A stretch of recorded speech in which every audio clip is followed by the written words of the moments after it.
This episode is brought to you by, if you appreciate craftsmanship and doing things the right way, well, that's what Bardstown Bourbon is all about. They're not just making bourbon, they're pushing the standard forward. Smooth, bold, layered with flavor. Whether you're winding down after a long week or celebrating a big win, it just fits. Bardstown Bourbon. Modern flavor, timeless craftsmanship. Green River Whiskey is authentic Kentucky whiskey with no gimmicks and no shortcuts. It's just done right. Smooth, balanced, and refined over generations. Whether you're sitting around with friends or relaxing after a long day, raise a glass to a good conversation and even better company. Green River Whiskey. How was your guys' week? Good, easy, I guess you could say. Yeah. Boys were finishing up, getting ready for spring break because that's what their spring break started on. Started Thursday.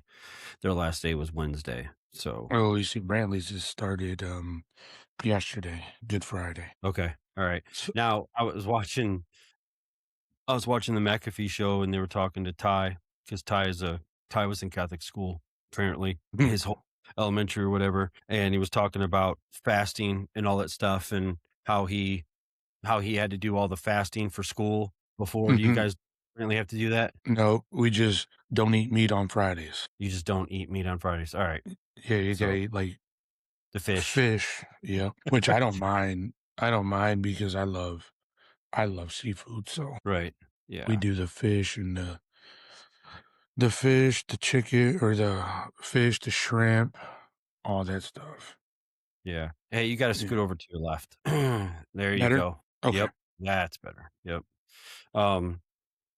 So yeah, Skyler. Yeah, we can just start this and then I can. So What? So I did do a little digging on him, and then I also went to ChatGPT, took his picture from his profile and his name, and I told ChatGPT, give me 20 questions to ask this person. Okay. Well, we're definitely going to talk about 501c3 because he pushes it and I'm still not okay with it. So yeah, that's definitely, I can't read it, so I don't know. But No, I know, they're just my questions. yeah, good, because I have obviously talking points are the 501c3, and then you have your questions, and I want to talk to him about this play ball coach thing that he does, because there's a bunch of stuff that he does that tells me that he sees problems. You know what I mean in youth sports. Yes. So that's what I want to.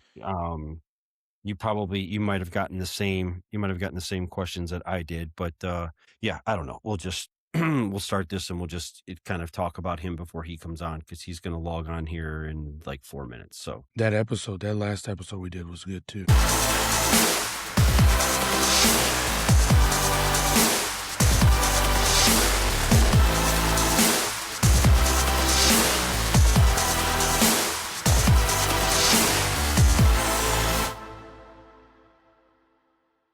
welcome everybody to the Travel Dads podcast, brought to you by Bardstown Bourbon and Green River Whiskey. I'm your host Jason Corley, alongside my coffee amigo Jacob Moreno. Bienvenidos a otro episodio of the Travel Dad podcast. Yeah, so we were just talking about our last podcast with Mike Langford, and you said that was a really good podcast. Yeah, I mean, it was. We still have Coach Beam at the top right now. Yeah, without a doubt. But yeah, I mean, what did you like about the podcast with Mike? Just the rawness. He was open to talk about stuff that some people may be hesitant to talk about. Yeah, Like, yeah. I mean, the comments have definitely come in from that one. Yeah, yeah. Just the openness, from the kickbacks to the business side is the main thing that I really liked about it, because we got to see from that side to the parent. You know what I mean? Like the other side, not the parents, but the business side of everything. Yeah, he definitely didn't shy away from the fact that he's running this like a business.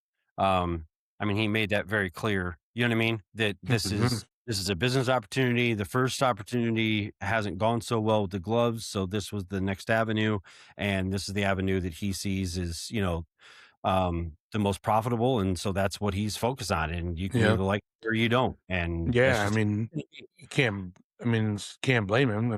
I'm sure he's put a lot of money into it that he wants to make some of it back. Yeah, and like we've had conversations with everybody else. I think what you and I are discovering is there are definitely two different trains of thought when it comes to youth baseball. There is the business side, and then there is strictly just the kids and those that think and believe in their hearts that they're I don't know, that they're I don't even know, like that I don't want to say that they're anti-business, but that they're all about the quote unquote, I swear to God, we've used this word so much. Development. It's the most overused word in youth baseball by far is development. And then I got a message, and just very vague, and it was about the whole business side. And it said, no wonder, people like this are the reason why lower income kids can't afford to play travel baseball. I got one like that too. Yeah. It wasn't worded like that, but that's what they were trying to get. Oh, mine was worded exactly like that. Like, the lower income, that's why in big cities, baseball isn't a big thing. Yeah. Yeah. And which doesn't, honestly, like, if you think about it too, I don't know, from a marketing standpoint, I would assume that the urban areas of the country, okay, that struggle having, number one, there's no, parks and rec. We've been down that road. Like the parks departments are not taking care of the facilities, so the kids literally just have a grass field. They don't even have a ball field anymore like it used to be. Yeah. But I would think that from an urban standpoint, those are the most easy marketing areas because they're influenced the easiest. So our country has historically influenced inner city and urban areas like to the nth degree, whether it's through reform and the dream of progress and change to even, there's Coach right there. I'm going to tag him in. Hold on a second here. I say coach. He's not a coach. Yeah, he is actually. Yeah, he is. What up, buddy? What is up, guys? What is up? What's up, man? How are you? I am here. I've got a baseball glove holding up this phone on the steering wheel because you got me going landscape mode. So nobody laugh too hard, and this baby will ride just like it's supposed to for a minute. Yeah. So what you're saying is your vehicle is self-driving. Yeah. No, we're parked. We're parked. What is it? A Whammoo or Wemu or something like that? I don't think they've got Waymo. I don't think they've gotten a Waymo in a what is it? The Texas edition of the F-150. Maybe is that what I see? King Ranch. Yeah, King Ranch. Yeah. I'm hoping for a sponsorship from them. Like after 40 million views, you would think maybe I'd get a truck, but dude, I'm telling you, like you would think, like we brought this up a couple podcasts ago where we were talking about wanting to take this thing on the road. And in my mind, I'm thinking, okay, I know of a couple I know specifically of a few parents that work at GM and Chrysler. And I'm thinking to myself, y'all listen to the show, y'all work in management, like at these facilities. Tell me like tell me a more perfect scenario like than travel than a vehicle, because I mean if KNR if 8:50 a.m. here in Cleveland can be sponsored by Ganley Ford and whatever the GM, because Tony Rizzo just got a brand new Tahoe, and I'm thinking to myself, Tony, I don't think you have the internet reach that we do. So what's going on? I told my wife the other day, if I could get the people that send me hats to wear, if I could just get them to pay me a penny per view, I would make about $35,000 a month. Yes. But I can't get them to do it. Folks, I want to introduce our guest to you right now, Mr. Skyler Watkins. We met via the interwebs on the line, as Will Ferrell would like to say, or Vince Vaughn would like to say. We met on the line. It was an immediate connection, obviously, because his stuff came up on my feed. I think our stuff came up on his feed. And there was, I don't know, a couple weeks ago, you made a video and you said, I came across this podcast called Travel Pass Podcast. And I was like, that was a great impression. That was a great impression. And then you and I started talking and found out that we had some similar connections in the outdoor hunting industry, which then it felt like, okay, well, there's my cousin. I just didn't know I didn't know that he was gone. So, but Mr. Skyler, thank you for coming on the show. I'm pumped to have you on here because I know that we've got a lot to talk about. But I think first and foremost, if I'm not mistaken, you got some issue with Jacob. I do. But first, let me say this on a positive note. All right, Jacob, you don't have to turn your head like that, man. That's exactly what my dog does right when I get that newspaper out, man. I'm confused here now. You got me a little confused here now. First, I just want to say that you guys have done, this is absolutely amazing. I spend a lot of time, used to be mowing baseball fields and softball fields. Now it's just mowing around here at my house after I got off the board of the Little League. But I've looked for 2 years now. I have looked for a halfway decent podcast about youth sports or whatever. And I always end up just getting back to Joe Rogan. So I got something to listen to. And then when I found y'all doing that one, I thought, holy cow, man, here's something that's actually got quality production. The audio is great. The video is great. And they're talking about stuff that is actually important to us. And it's not from some commercialized facade that's just, oh, here's blah, blah, blah, blah, blah. I mean, it's actual cool information that people like me are interested in hearing, and it gives great talking points. So I just got a props to y'all for that. This is something that I would love to be able to in a few years be like, hey, I know those guys. You know what I mean? So this is really cool that y'all are doing this. Thank you for that. Happened on accident. So no, great idea. And most good things do happen by accident, So, but to the point of Jacob, yes. Right? So I'm trying to listen the other day while y'all have Coach the Diamond. No, it was Diamond King. What is it? Yeah, Mike. So I'm listening, and I'm driving back from. You and I were talking. I'm driving back from the ranch, and I'm sitting here. I for 5 minutes, I looked like a meth head trying to scrub my phone to get whatever was off of my phone.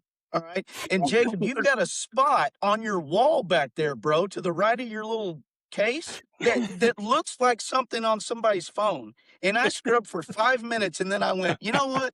That's freaking Jacob's wall. If this dude would just put a little touch-up paint on his wall, I wouldn't scrub my phone for 5 minutes while I'm driving. Oh, it's down here. Yeah, right down there. Yeah, it looks like dust bad. on your phone, and I sat there scrubbing it, and it would not come off. And I was like, this joker has got crap on his wall, and I'm scrubbing my phone like an idiot. Listen, brother, there's nobody more tone deaf to his backdrop or where he's at on camera than my partner and my amigo. I can tell you. This is all new to me, guys. Come on now. I'm only 2 months in. No, I'm sitting in a truck. All right. This is my production quality. And I love it. And I want to say this. This is no shot to Bobby. Bobby, don't take this personally. But thank you for not doing this podcast with this little furry handheld microphone. I mean, you're literally about 17 inches away from your phone. Your audio is perfect. You don't have to have a wireless mic with a fuzzy on it, with a fuzzy rabbit on it. You're sitting in your doing your Bobby. We love you, but I think it's okay to cut the fuzzy rabbit. I really do. I think it's okay to cut the fuzzy rabbit. So listen, there's a couple things that we want to talk about, and for sure. Just in all transparency, folks, I sent him these things yesterday because I am not in the business of being caught off guard or making it sound or appear as though Jacob and I are trying to catch somebody in an awkward position. I want him to have time to think about this. I want him to have time to gather his thoughts and to possibly come up with a great talking point that can help Jacob and I understand, because these questions that Jacob and I come up with are not questions that we're sitting on some soapbox trying to preach. These are questions that we have. So we don't really, our opinions are still open. Like I guess you could say our perception and our ideas can be molded to something different as we grow and we learn. Am I not right, Jacob? Yes. You're 100% right about that. We're not. Yeah. So one of these things that Jacob and I brought up originally in one of the very first couple episodes we did, that has been a massive talking point still to this day outside of reclassing, is the 501c3 debacle. Okay. You and I talked about it, and I literally texted you back and I said, save it for the pod. Don't answer me, save it for the pod. Because I have had time to sit on this. I've had time to chew on it, and I keep coming back to where it just doesn't sit right with me. This is just me. I don't even know how Jacob feels about it. I don't think Jacob cares either way. But for me, I just have a tendency to, I don't know. It's a cringe factor for me. And the reason why is because every guest, Skyler, that we have had on, especially Mike Langford, the last one, has talked about how big of a business youth baseball is. Not youth sports, but we're going to just talk about youth baseball and how much money is generated through this business. Hell, we've said I have a podcast in this now. So I can't call the kettle gray. I have to call the kettle black. So to me, the term nonprofit feels out of place in a space generating massive revenue. I've had weeks to digest this topic, and I'm still not sure what or how I feel personally about it. My concern is that organizations may be using the tax advantage while operating like a for-profit business. Lack of transparency and accountability is where the money goes. My discussion is to you is can a nonprofit truly exist in a for-profit driven youth sports environment? Go. Yes, because pretty much every church does on planet Earth, and I mean, and I don't mean that sacrilegiously, but if you look at things, and this is kind of a little bit off topic, but nonprofit doesn't mean that nobody gets paid. That's not what nonprofit means. You know what I mean? And so you look at your pastors or your organization. I mean, let's be real honest about it. If you stay even outside of the church field and just look at who some of your wealthiest CEOs in the world are, they're all over nonprofits.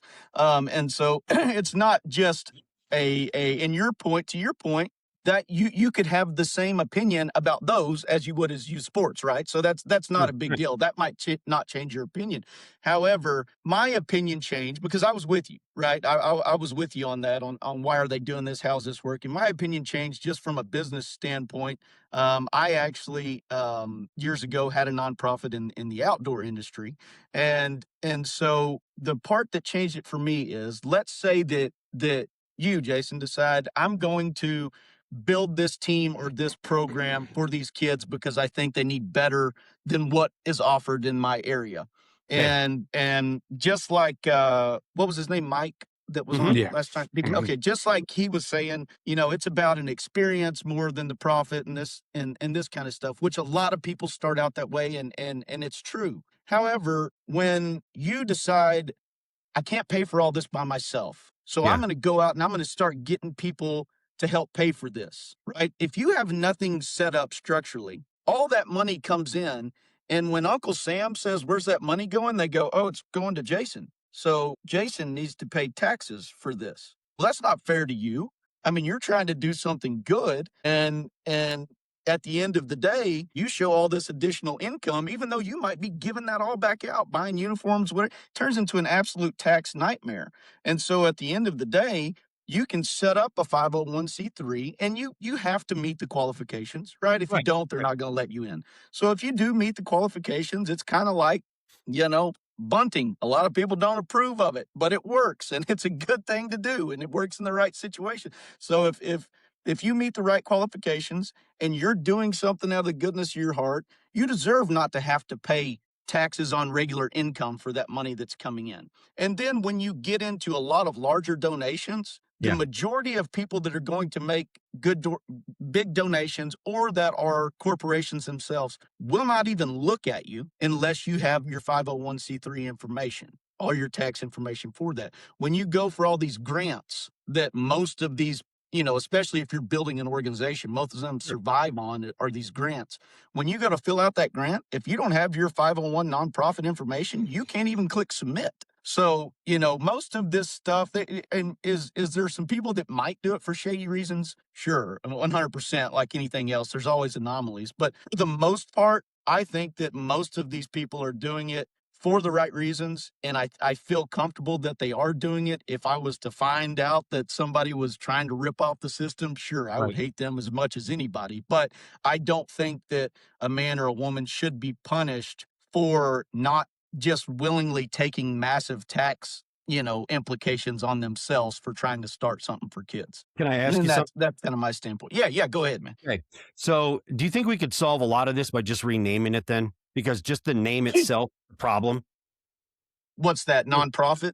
Yes. Saying that Yeah, it's 100%. 100%. like if the government would just rename it to some sort of a youth sports act or whatever, or some tax break, it wouldn't have nearly the sting as the sting of just saying the words nonprofit. Right. Okay. Right. Because most of most everything that is a nonprofit makes a profit, right? I mean, you think about, and we think about profit in different terms a lot of times than I get. And I'm not an accountant, so nobody take take my accounting advice. All right, but my wife's a CPA. But nobody, there's not any there's not any nonprofits that are like, we're looking to lose all of our money. Most of them have a lot of money in the bank, most of the good ones, and they have employees that are getting paid. And so, a lot of that is probably, it's simply a tax purpose, that somebody that's doing something good. And when I say doing something good, I mean providing this service for the kids, or educational or religious or whatever it is. Yeah. They are benefited by the tax break. And that's clumped into that weird nonprofit title, but it's still a business. You know what I mean? At the end of the day. Yeah. Yeah. Jacob, you have something? Go ahead. Well, I was just going to ask with that, do you sometimes think, people that do have that, step away from it and start thinking more about greed and see how much more money they could get? I guess that's one of the bigger problems that I have, because I'm good with it. I've told Jason, it's there for a reason. Just like everything else, if it's there, and at first people aren't going to find it, but once they do, they're going to use that loophole. But sometimes I feel like people might take advantage of this because of the greed and start trying to get more money. Yeah. Oh, for sure. 1,000%.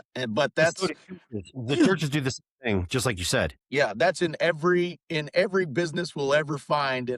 Most people start out with good intentions, and by the end of it, they're like, "How much money can we make off of this?"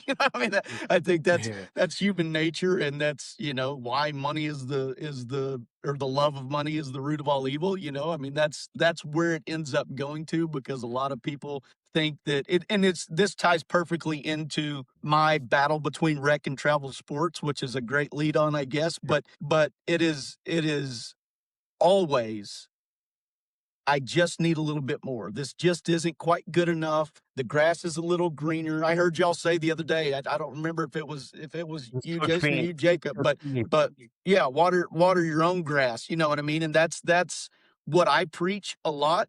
But that's a very tough concept for people to grasp, myself included. I've been at fault at that a lot of times. But I think when the money side comes into it, it's you see, especially in youth sports, how willing mom and dad are to get baby boy or baby girl that chance to play at the next level, and whatever you're selling, buddy, they're buying. And so that's where it becomes so easy. And when people figure out how easy it is to make money off of that, look at the billion-dollar complexes that are getting built now just for youth sports. And when those guys, who must be intelligent financially, because you don't get billions of dollars by being stupid financially, when those guys say this is a good play, then it's obviously a pretty easy sell. Yeah. So is that why you think organizations start, at a base price, and then as they get older and bigger, they start charging more and more and more, and essentially pricing,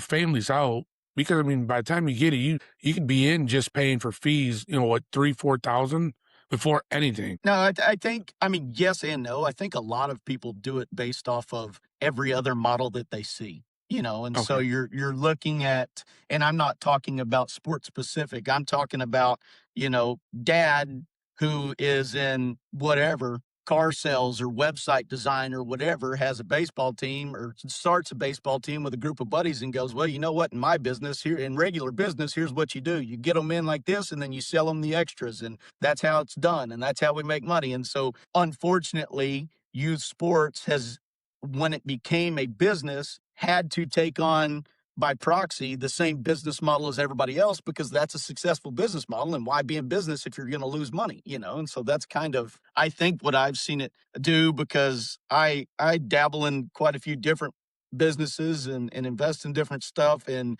I've looked at multiple different organizations, travel teams, whatever you want to call it, platforms online, and seen different aspects of the business world in each one of them, coming in, which is, Jason and I were talking about that the other day in the hunting world. It's really funny to see the parallels between this stuff. Yeah. Why is it that, with your experience, why is it that like what Jacob just said, you come in at 9U and it's, I don't know, we're just throwing a number out there. It's $1,500 for your kid to join a travel ball team at 9U. And by the time they get to 15U, it's $4,000 and you're playing half of the games. You're playing half of the events. Where did that imbalance come when you would think that it should be cheaper and easier because the kids are older, the older they get, to operate something because there's way less? Is it because there's less teams back then? And I mean, it's just the cats. I mean, there's just so many litters of cats at 9U. What is it? Off the top of my head, I feel like it's kind of like gambling. The closer you're getting to the money, the more you got to chase it. So parents are, at 15, baby's a lot closer to getting to college ball than he is at 9. And so I got to add that extra money to get him in real quick, And so I think that's, your promises get a little stiffer. A lot of times too, you see, and not always, but a lot of times when you get to that 14, 15 stage, now Yeah. you've got the real coaches that are out there. So those guys are worth more money than some guy that's coaching a 9-year-old. And that real coach, he might have played somewhere and he might, have a friend of a friend that's friends with Jim Schlossnagel. And by the end of the day, he's worth $5,000 because he might be able to send a text to Schloss for you, And so I think that stuff gets in where you're really chasing that dream at the end and you're paying whatever it takes to get it, That is fascinating. I never thought of it like that. Yeah, that is fascinating because that is a completely different angle that I would have never even remotely considered. And that is that you're right. Like if you're still in it by the time you're 14, 15, 16, you're in it and you're not backing out at that point. You know what I mean? You've crossed that bridge of that. What is it? That golden year, Jacob, that 13 to 14 year, 13 to 14 year. Where kids drop off and you've done committed. And so now all of a sudden these tournaments can be more expensive because you never know who might show up. And now it's legal to show up. Yep. That's right. Let's talk real quick, or not real quick, but the reason why we wanted to have you on is you've got a service that you provide. And I want to make sure I say this right. You've got a service you provide called Inside Play Ball Coach, but it's not Inside Play Ball Coach, but it's Play Ball Coach. And it is www.play-ball.coach.com. Tell us about this. Tell us about your service, and please, for the love of God, tell us what happened in your life that made you want to do this. Yeah. Well, no. So that service is 1 month old. I started that on March 1st. Really? Yeah. This is my wife's idea. Okay. So I'll try to make it quick, but a few years ago when my daughter was, I say a few years ago, when she was in T-ball, right? She's 10 now. So when she was in T-ball, I was running a turkey hunt and I was going to miss her first game, right? So I've got a guy sitting out in front of me and I'm yelping at birds and I got Facebook Live on mute down below me watching it in the bushes. And it was chaos out there. Yeah. And being somebody that got to play myself for longer than a lot of guys get to play, it bugged me, right? And I'm my dad is retiring this year, but he's been a coach for 41 years. And so I grew up as a son. My grandfather was an All-American. Both my dad and his brother were D1 athletes. And so I just grew up in this life of this is how you have to do stuff to be successful in sports. Sure. And so I'm watching and I tell my wife, can't do it. I'm going to let the guys run every other turkey hunt. I'm coming back and I'm helping those kids out. And so we did that for a while and we had a situation happen. I live in a very, very small town. I looked up where you're at, Jason, and y'all are like 4,500 people and I'm like 1,400 here in my town. So we're quite a bit smaller than y'all are. And so you don't always have enough kids to make a team. Right. And so 1 year we had to move my daughter and some of the kids her age when they were 7, we had to move them to 10U, which went from 1 year of coach pitch straight into kid pitch. Yes. And it was a eye opener for Yes. us. And so, most of the parents knew me from when I was younger and knew that I got to play for a while. And so I decided I'm going to take this team, and a buddy of mine, Tyler, came and he's helped me out the whole time. And we said, don't know anything about softball, right? I never played softball, but can't be much different than baseball. And so I told him, I said, look, we're going to teach these girls the IQ of the game. We're going to be the smartest group of 7-year-olds playing 10U ball that we can be. And by the time this is done, my theory. Forget the development of underhand versus overhand. You just wanted to go IQ. Yes. And so I told him, I said, look, here's what our goal is. I couldn't care less about winning a $2 Amazon ring when they're 8 years old. I don't care about it. I don't want to raise my daughter in a place that the varsity high school team loses every game that they play.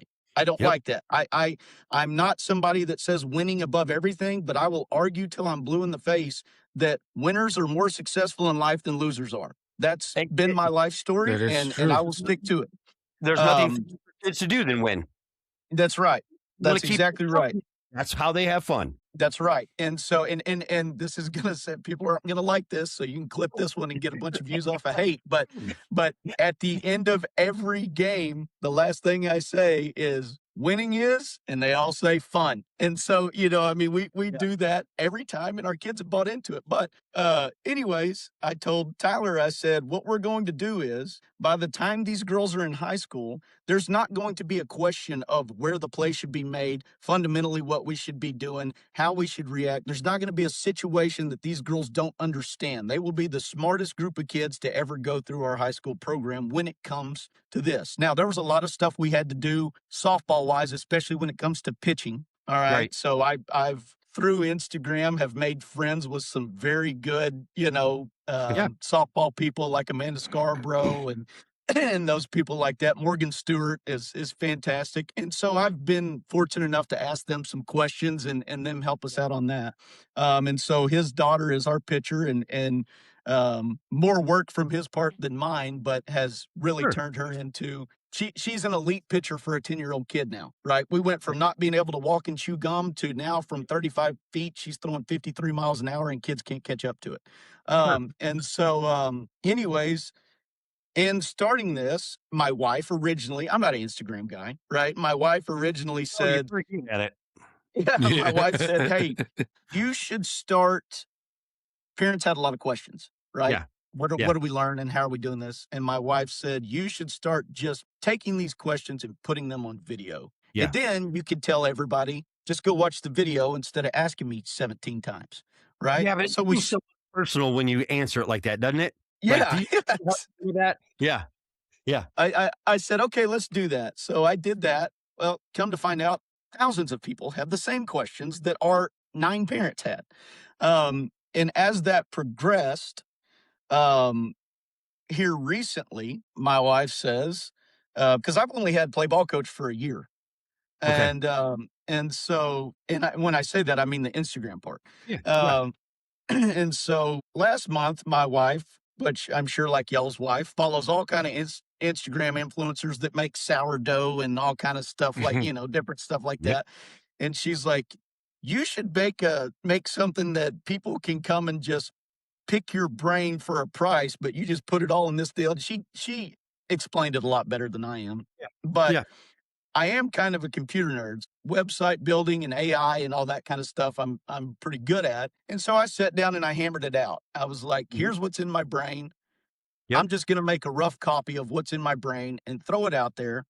And we'll see what happens. And basically what I did was, I've posted some videos in the past of here's how much I get done in practice. Here's how we run a practice. Here's how many cuts we're going to get in a practice. Here's how we're doing our infield, outfield. You shouldn't have kids standing in line. You can get way more done in 2 hours than anybody thinks that you can. And then I would get all these people that like, this guy's full of crap. He's got 10 assistant coaches out there.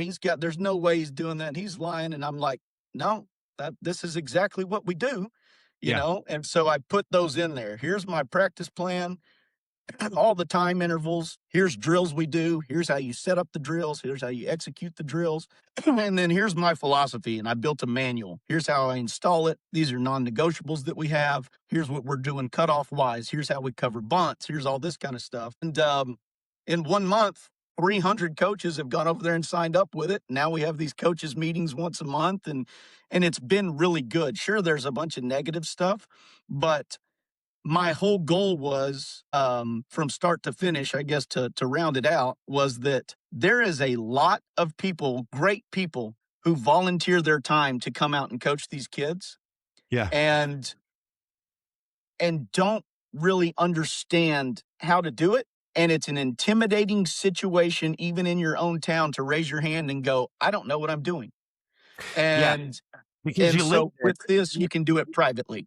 Yeah, you live there, you live amongst the people, and it's completely different. What I have seen from people that do that as well, and also myself from when the boys were younger, is that you feel so inadequate, even though you're so qualified to lead a group of 9-year-olds. You're more than qualified to do it, but you feel so inadequate amongst your own town, your own people, because you feel like, man, if I make one wrong move, then I see Judy in the chip aisle.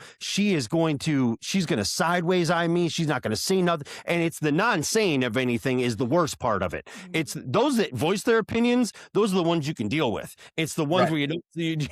So I get it and I understand. And a lot of people are incredible leaders of men, but they turn to shit when it becomes kids.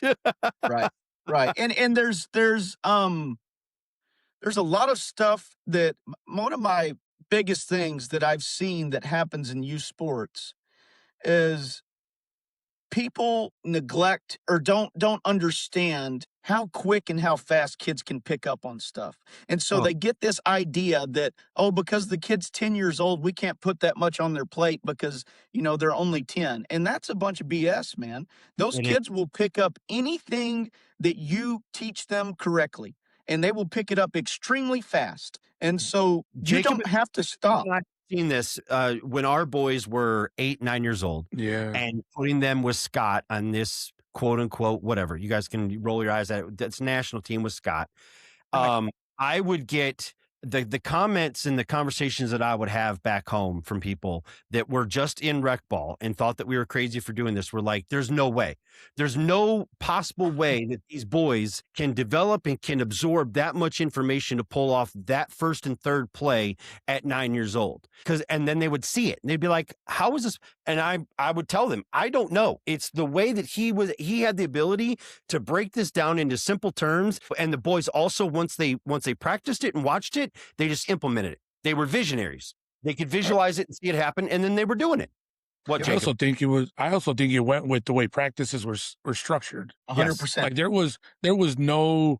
I mean, they got 30 seconds of water. I might be exaggerating there, but it just seemed like the way Scott structured practice, everything just rolled like throwing the ball down a hill, and it just went, and then.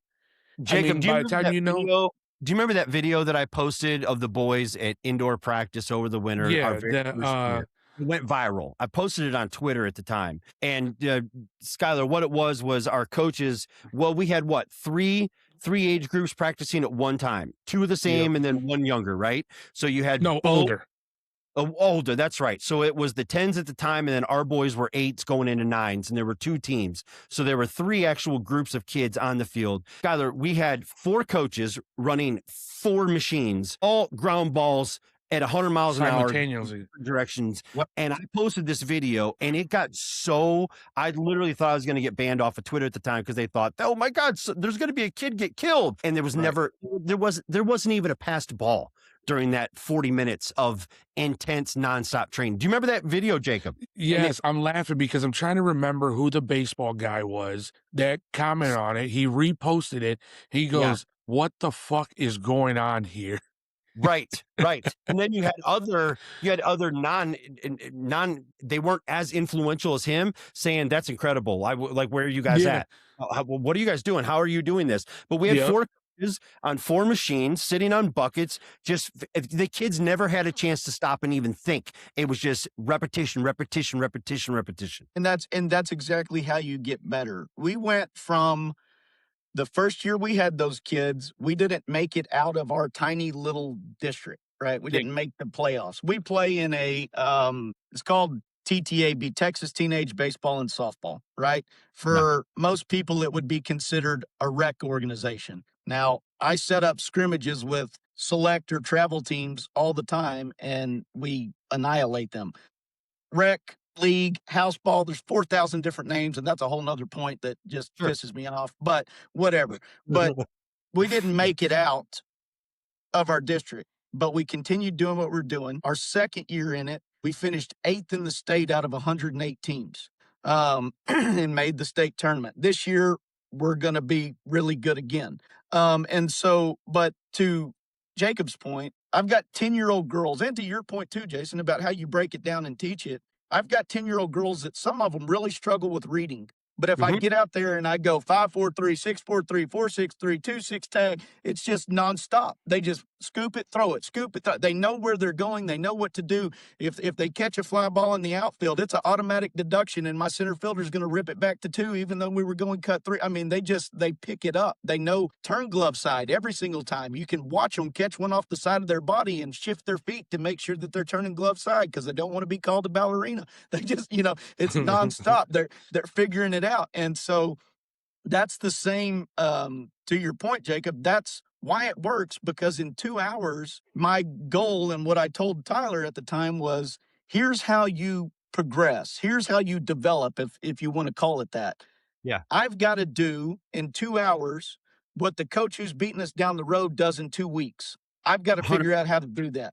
And if I can do that, then my kids are getting 4 times better every single time we practice than what his kids are getting. And so we're right on target with you. So when we come out with a bunch of 10-year-old girls, and when I say 10-year-old girls, some of them are 8, you know what I mean? So that's just how it works. We'll come out and do our warm up, our throwing progression. Then we go straight into it. Infield, outfield drills, which is when you get all your 5, 4, 3, 6, 4, 3 or work your simple plays. Then we got cutoffs. Then, like Jacob said, our water breaks, we get 2 water breaks in a 2-hour period, and they're 2 minutes apiece. Yeah. You've got 1 minute between each drill to get there. And if you walk, God help everybody, right? We don't walk anywhere. It's a sprint everywhere we go. And then we've got situations, and then, it's nonstop work to where these kids, they don't have time to stop and think if they did something wrong. Our motto is max effort, and we're going to give it everything we have, and we're going to screw up going 100%, and that's cool. If a kid doesn't dive in practice, I lose my cool, because why not? Nobody scores a run in practice. See how far you can take your body, and then in the game, it's easy, man. A routine play is a routine play, and so that's where it has really helped us, because you can actually get to the point where you get so good at the basics, you start working the intangibles that nobody else has even thought about yet. And those situations end up scoring tons of runs for you that you don't get on a regular basis. And it just keeps going. It, like you said, it snowballs. And before you know it, you're looking at a bunch of 10-year-old girls who come over to play in the pool, and they're a bunch of dorky kids. But when you put them on a diamond, it's watch out. You know what I mean? So that's they're killers. They're ready to go out there. Yeah. And so when people see that on Instagram, they're like, time out. I know that our coach said that, you're crazy and that this is stupid, but I'm so-and-so's mom from Idaho, and I would sure like to figure out how we can do that at our program. Okay, well, here you go. You can go join our membership, and I'll talk to you once a month on a Zoom call, but you can have whatever's in my brain on there anytime you want. And we've been really good about, I try to be very good about, if somebody writes me, I take the time to stop and write them back. If they're a member. If they're not a member, I try my best, but let's be real honest. If I answered every single question that came in every night, I would have no life. Right. But if they're a member, I answer it. Yeah, I mean, if you answer everybody that's not a member, then what's the point of offering the service and offering the experience that you have? Is this a way? Do you feel? I just literally thought of this as you're talking about this. Yeah. Is this how you were coached, or do you feel like you have adapted different? Because what I'm hearing, Jacob, is that Is it this 2026 age of the kids are too soft, they can't be coached. The kids are too soft, they can't be coached that hard. You got to approach them differently. I'm hearing 1994 Texas A&M is what I'm hearing in this, and that nothing has changed since 94. Well, I'm hearing when I was coach. I mean, my coach was always, like, you know what I mean? Just like, but I mean, it's not saying you're yelling or anything, but you're hard on them. There's accountability. And it's where 100%. I think that's what's been missed out. Like Jason said, parents, they don't want you to coach their kid too hard. Their feelings get hurt or whatnot. And now I see in like coaches, not just you, but other guys that are like, no, these guys can be coached. We can throw a whole book at them and they'll read it in one day. Like, let's do it. Yeah, well, a lot of people don't understand, which has been great. And I had a football coach when I was in high school, and my freshman year they moved me up to play quarterback on the varsity, and this guy was scary. He was a scary man. His name was Ray Dowdy. He played on the 68 or 67 national championship team at UT. And he was a super scary individual and would just completely undress you if you messed up out there. But one thing that we all knew was that nobody else was going to treat us bad because he had our back 1000%. And I always thought that was something that meant a lot to me because I know that this guy he's not doing this to me because he dislikes me or he doesn't want to be here. He's doing this because he sees some potential in me and I can buy into that. Right. And I was, I was raised in the late 80s, early 90s too. And my dad was a Division I athlete and a hard-nosed coach till this day. And so I didn't get away with anything either. And if we got out of line, we got whipped for it. And so I understand that version of life. But with these girls that I have now, and I work with boys also, but my daughter's on one team that I particularly coach and spend a lot of time with. And so with them, I understood I've got to get everything I can get out of them.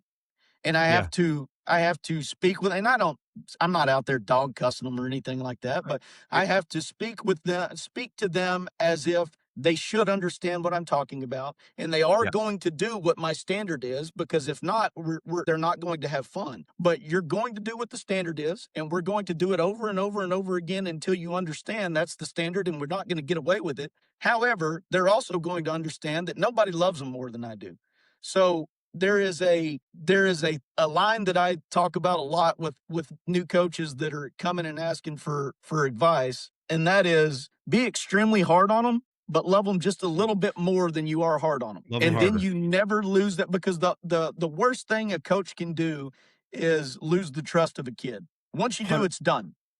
As soon as you lose the trust of a kid, you're finished with that kid. And there's not really any walking it back, because when you go home, and I think about this all the time, when my kids go home, there's always going to be a mom or a dad that puts a little bit of doubt in their mind from a standpoint of you should be playing more, or was coach wrong or right in that situation, whatever it is. I need my kids, and I'm not saying I need my kids to trust me more than they trust their parents, but I need my kids to know that no matter who says it, even if it's mom or dad, that they're going, you know what, maybe, but coach sure doesn't seem like that. He's helping me out while I'm out there. He's patting me on the back when I do something good. Sure, he chewed me out when I messed up today, but also nobody saw him come up and give me a hug or high five or tell me how great that was or how much he appreciated my hustle for the day. So as long as I keep that trust, I can continue to develop that kid. And that's a very fine line you have to walk. And that's probably one of the most important parts about being a coach, especially at an impressionable youth age,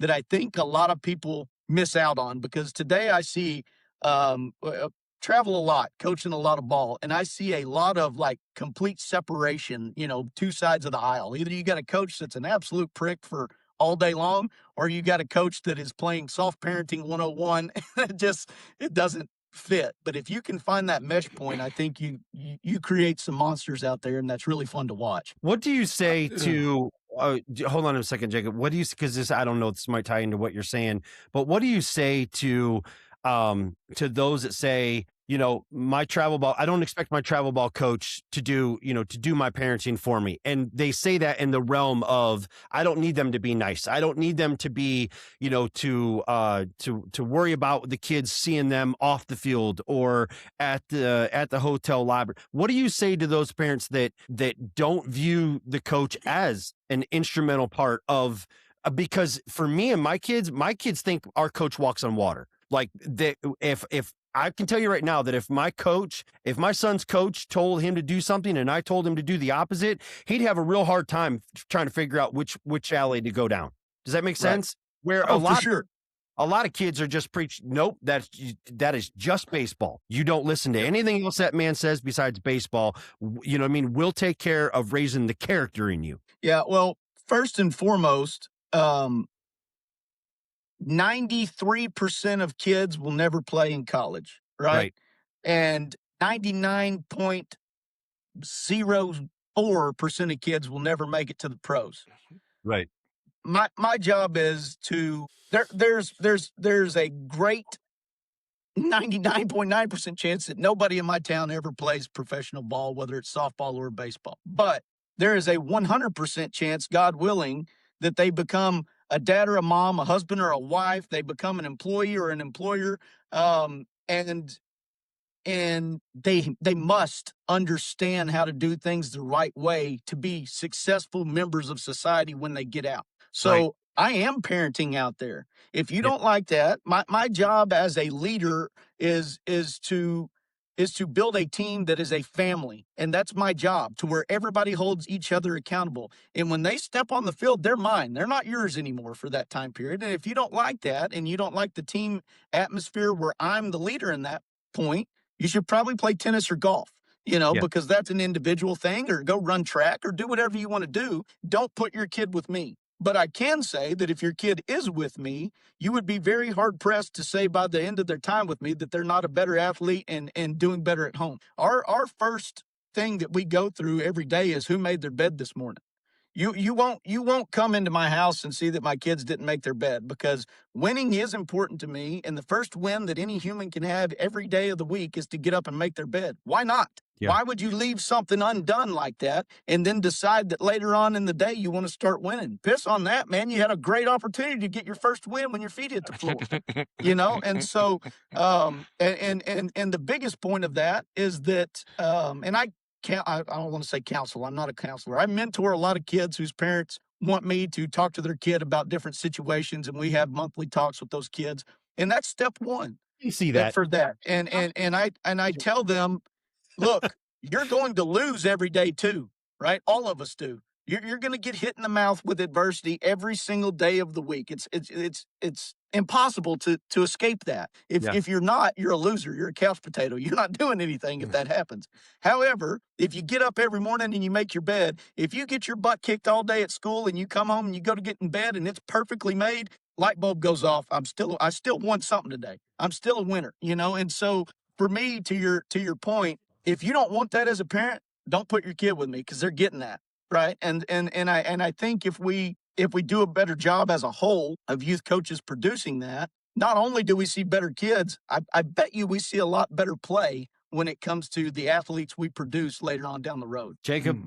I do. I got a question. You said you're a tough coach. Not necessarily tough. You have expectations that you want your athletes to meet. Have you ever had a parent walk up to you and say, hey, you're kind of being too hard, or I think it's, sometimes might be out of line?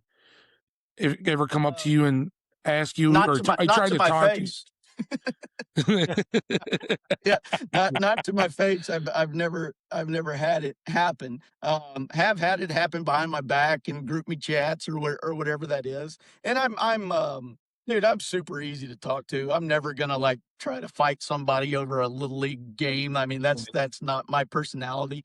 And I don't think that it's important. And I've seen some, I won't say good fights because they weren't good fights, but I've seen some fights go down over little league sports. But no, for the most part, the proof's in the pudding, right? So I could see that side of it, Jacob, if I did what I did, and at the end of the day, our kids still sucked. I could see that. I could see that coming out. But when mom or dad watches me be the way I am out there on the field, and then watches baby who last year couldn't hit the broadside of a barn with a bat, stroke one down the third base line and get a triple out of it, she goes, okay, well, he's a jerk, but maybe he's right. You know what I mean? And so it ends up working itself out, you know? Yeah. I do. Hey, go ahead, Jacob. Sorry. How do you, so going off of that, how do you end a conversation with a parent that walks up to you and says, hey, I know my kid's been working with you, getting better, but still not playing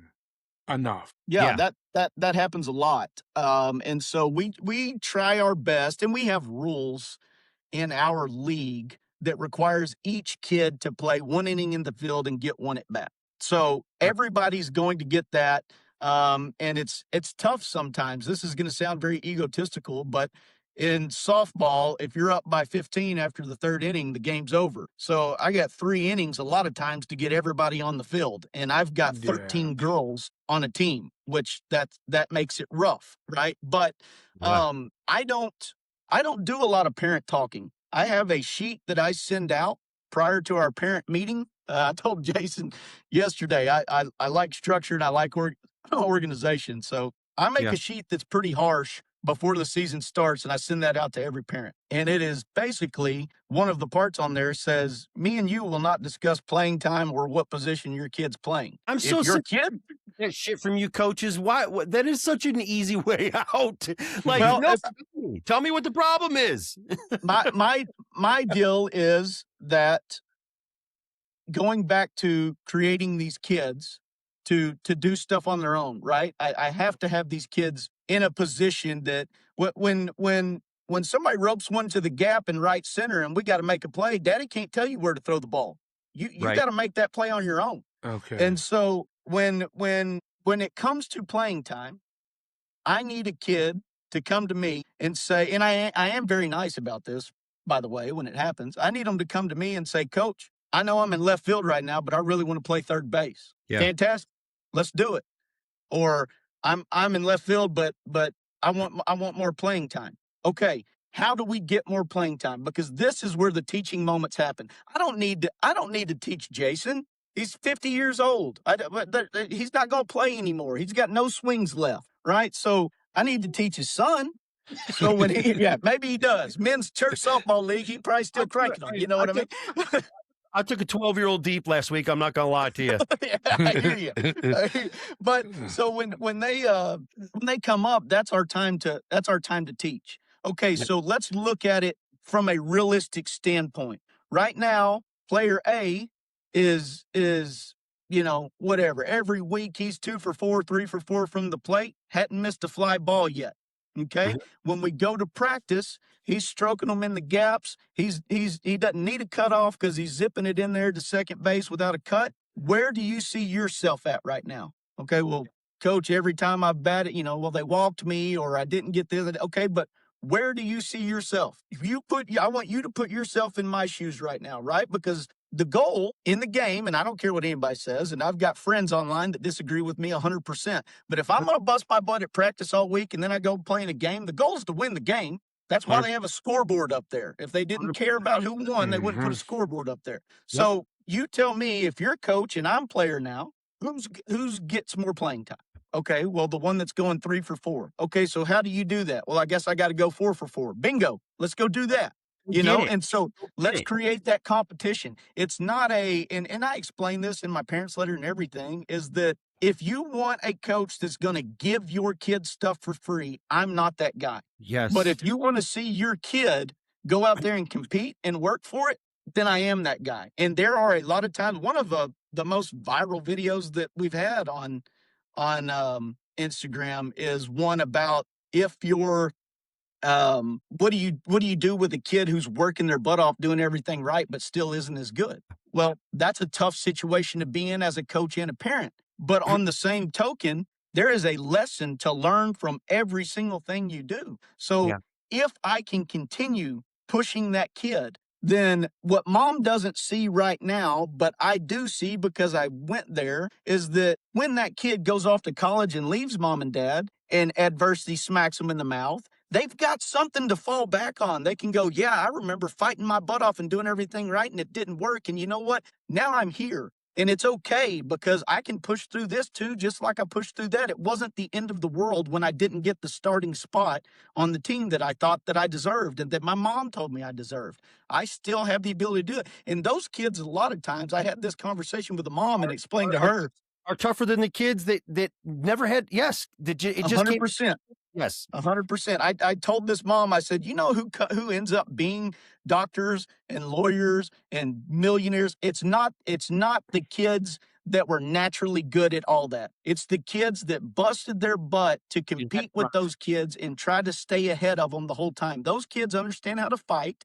And here's the reality. Your kid has a 0.04% chance of getting paid to play this game. right. They got a 100% chance of getting paid to play something else or do something else. So why not build that in them? You know, if you don't like that part, then I'm not your guy, you know? That is so good, you guys. And also, too, you got to, from the coach's perspective, too, you also can't penalize the kid that just is better at this time. 1,000%. That's one of my biggest deals. And it's not just that kid. It's Right. the other 8 on the field. Right. Right. And so I've had this tough conversation before, too, when you're not being fair to my kid. And my response is always, so do I not be fair to the other 8 on the field to be fair to your kid? Is this an individual sport or is this a team sport? Right. And so, and I understand. Listen, guys, I've got my oldest daughter is an athlete. She can play. My youngest daughter is not. She's not athletically inclined by any means. And my youngest daughter, she will work at it. She's going to be the kid that will, you know, I'm staring at my batting cage out here right now. She'll go out there with her older sister and she'll hit off the tee every day and she looks great doing it, but she's just not coordinated. The time's going to come where somebody's going to start over her and she's going to be a kid that works her butt off and doesn't get the starting spot. I understand that. People always like to tell me, well, you don't understand. No, I do understand. But I also understand that that little one's going to run a company one day and be very well off. And I'm good with that. I'm perfectly cool with that. And so it's a tough lesson and it does break your heart. There's no doubt about it. I've sat in tears before too, wanting something great to happen for my kid and watch it fail.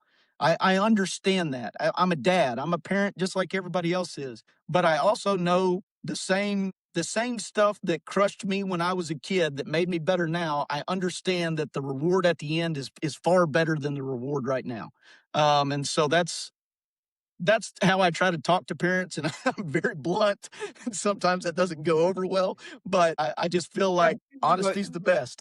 You have a really good way of delivering it, though. Like God gave you this gift to be able to be blunt, but deliver it in a way that is compassionate, but instructional. And I don't know if that makes any sense to you, because it's you. But for everybody that's listening and watching, they're gonna get what I'm saying here. Like, you have this ability. God gave you this ability to deliver that message in a way that is not nothing that you just said offended me. Even though I have a kid, I have a little one who, yes, the older one is more talented, but the little one's got him blown out of the park when it comes to creativity and imaginative. You know what I mean? So there's two completely, and you have that ability to be able to explain that and dumb it down for us to where I don't take offense to that. It's just, you know what? You're right. I'm going to leave this podcast and I'm going to go love on Brooks a whole lot more because I can't wait to see what that kid's going to do with his life. Right. And a lot of parents too, man, they get in this,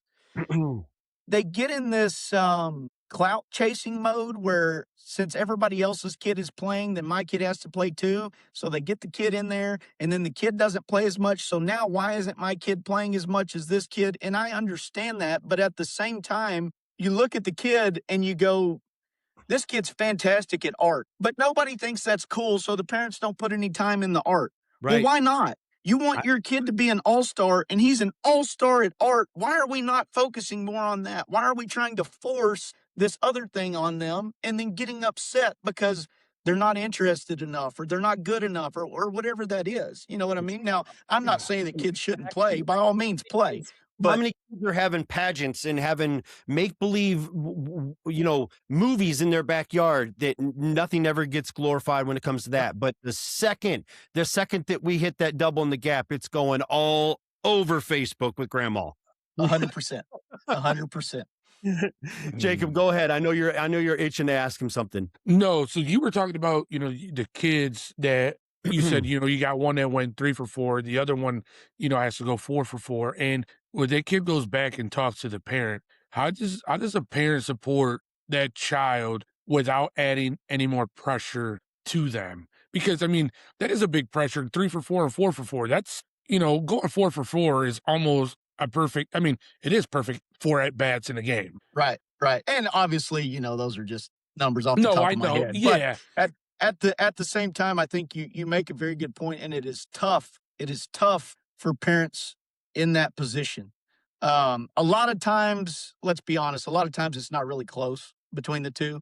Yeah. A lot of times it's very understood who the better person in that position is. Yeah. If the it writing's is on the wall. close, yeah, if it is close, for me, I'll rotate them in and out, and give them that game time opportunity to produce. And if they are producing in the game, then by all means. My job as a coach is to put the team in the best opportunity to win. That's my job.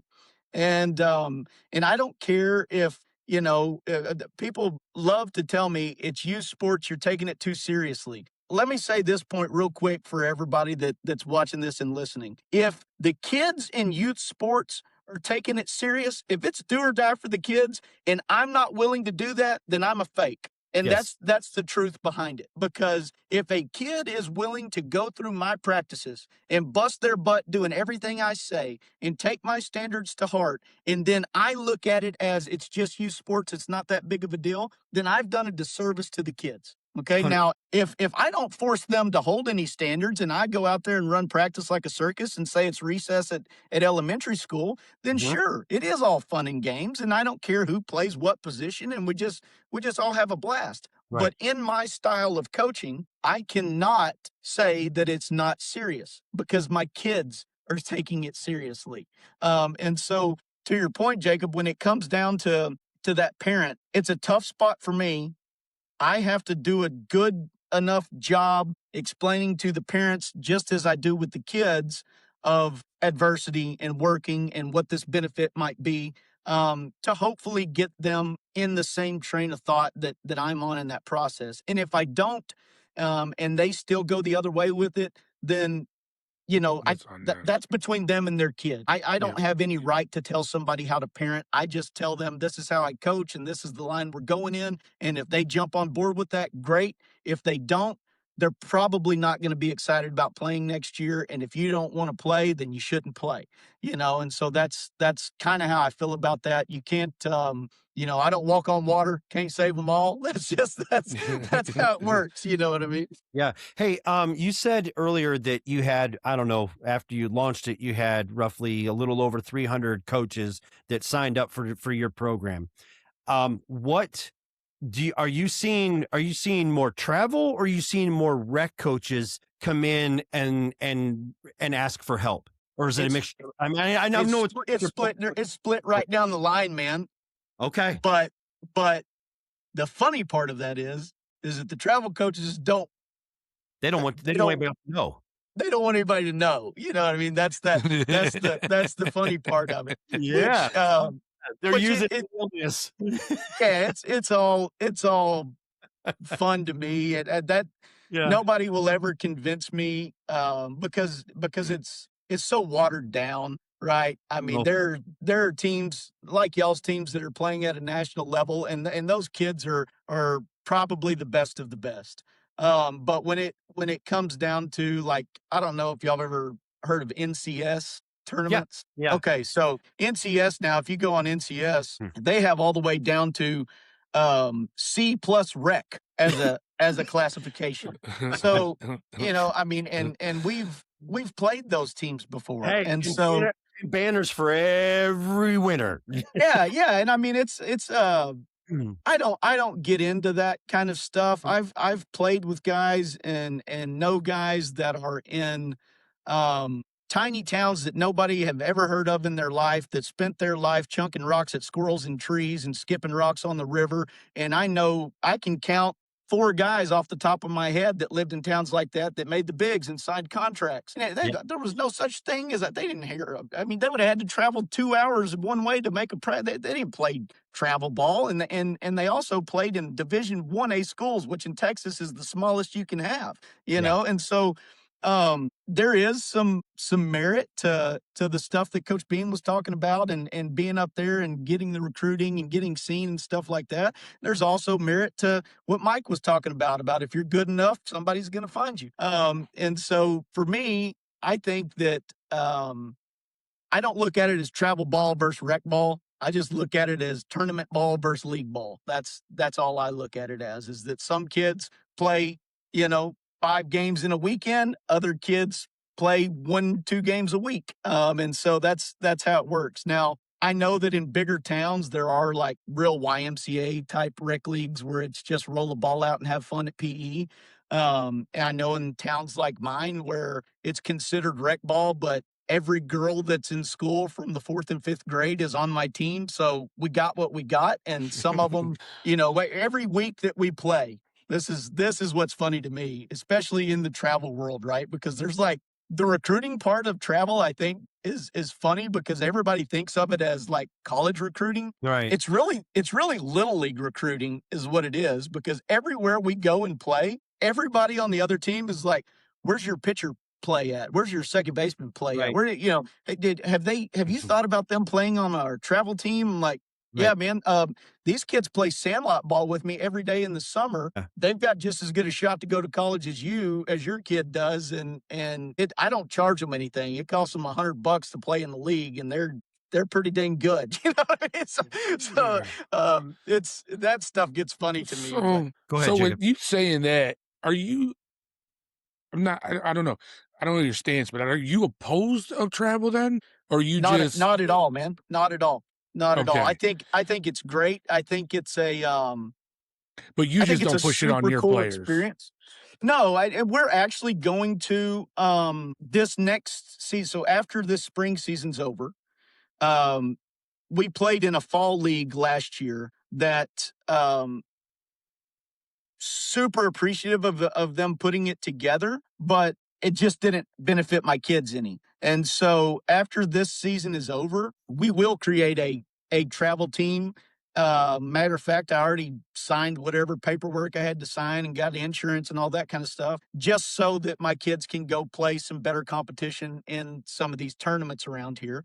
So I'm not opposed to it at all. And I think from a financial standpoint, like, how cool is it for those kids, right? I mean, if my parents had the money back in the day and I would have got to go stay in hotels and play at these big tournaments and see stuff like that, man, heck yeah, that's awesome. Like, I have no problem with it at all. The problem that I have 2 problems with it. One, I have a problem with the ideology that your kid is superior because they play travel ball and my kid's not because they don't. Because honestly, I would say step in the box and let my pitcher throw it to you, and we'll see how great travel ball is. You know what I mean? Because you're going to have a very tough time. And then the second problem I have is what we talked about right when we got on, is how much money parents throw at it with the intention of getting their kid a scholarship. Because I think that puts entirely too much pressure on a kid. And they know. These kids feel that pressure. They can, somebody can tell you to the blue in the face that we put no pressure on our kid. He's allowed to go 0 for 4. Bullshit. Like, the kids know if it's a financial burden at the dinner table, they know. They know. 100%. When Dad says you could have struck out with a $50 bat instead of a $500 bat, that I mean, and it is funny to us, man. I mean, and it should be funny to the kids too, but they're not there mentally yet. Yeah, they don't understand that mentally yet. And so they get to the point of thinking, my parents just spent, and I don't even know what it cost. I heard Jacob say at one point, like $20-something thousand for a year for a total, you know what I mean? For a kid to play and travel and all this kind of stuff, which is, it's around ballpark for, like, if you had to budget out for the year in order to do our schedule on the road with hotels and fees and everything, it's about $20,000 to $25,000. Yeah, which is like absurd, insane to me that would happen. But like I said just a minute ago, if if parents can do that financially, I mean, I've got guys all the time that spend that on a hunt. You know what I mean? So if it's in your budget to do that, have a blast. You know what I mean? Now, what you do have to understand is you can't spend that money expecting a return on your investment, because your kid is not an investment of you, nor is your kid no different than hunting. You can't come in expecting to kill. right. And you should not spend money with the expectation that I'm going to get a return on this one day. That's crazy to me. It has to If be you're for going to if you're going to spend that money, it should be that I'm spending my money on these memories. And if that's the case, man, I support you 1,000% on that, you know? That's the way I look at it, man. I mean, we've had this conversation plenty of times with the memories I've had with my son being on the road, even with Jason, memories we've had together. Like, yeah. I think that's why we do it. My best relationships have come from this game and on the road. Right. My deepest connections with other human beings have come from this game. I don't. Yes, I mean it.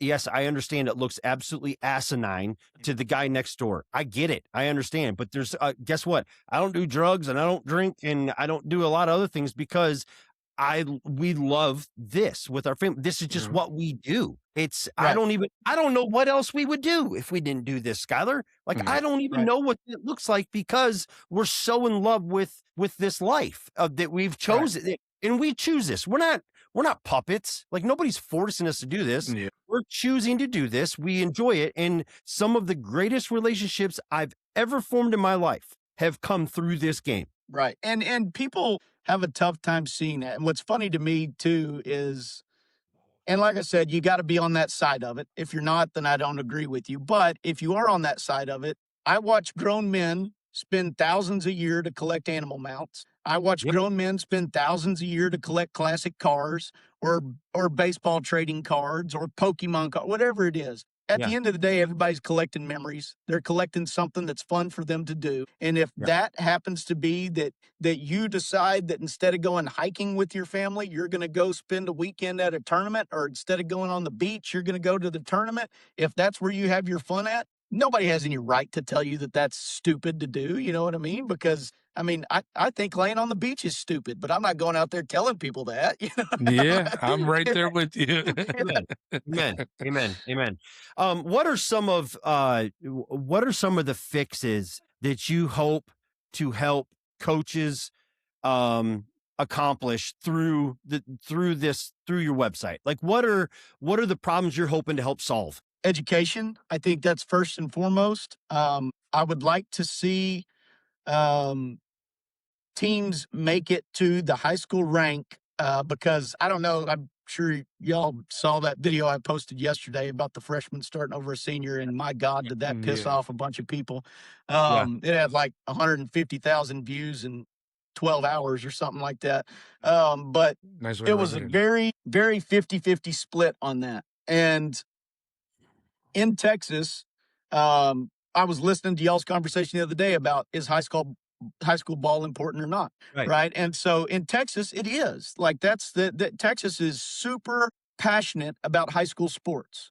It's our biggest generator of fandom and funding and the whole 9 yards. And so it's embarrassing for teams to be the town that it's very representative of your community. So when you're the team that is constantly losing at the high school level, you are the armpit or the laughing stock of the area. And so for me, a lot of that in the back, please. Yeah, a lot of that starts at the youth levels. And so I've coached high school sports also, and my dad has for 40-something years. A lot of that comes from you get uneducated kids with no youth program until they get to junior high.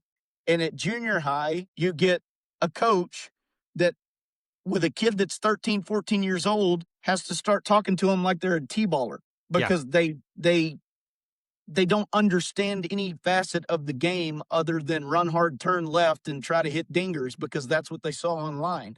And so my goal is let's take these volunteers that are humble enough to want to learn.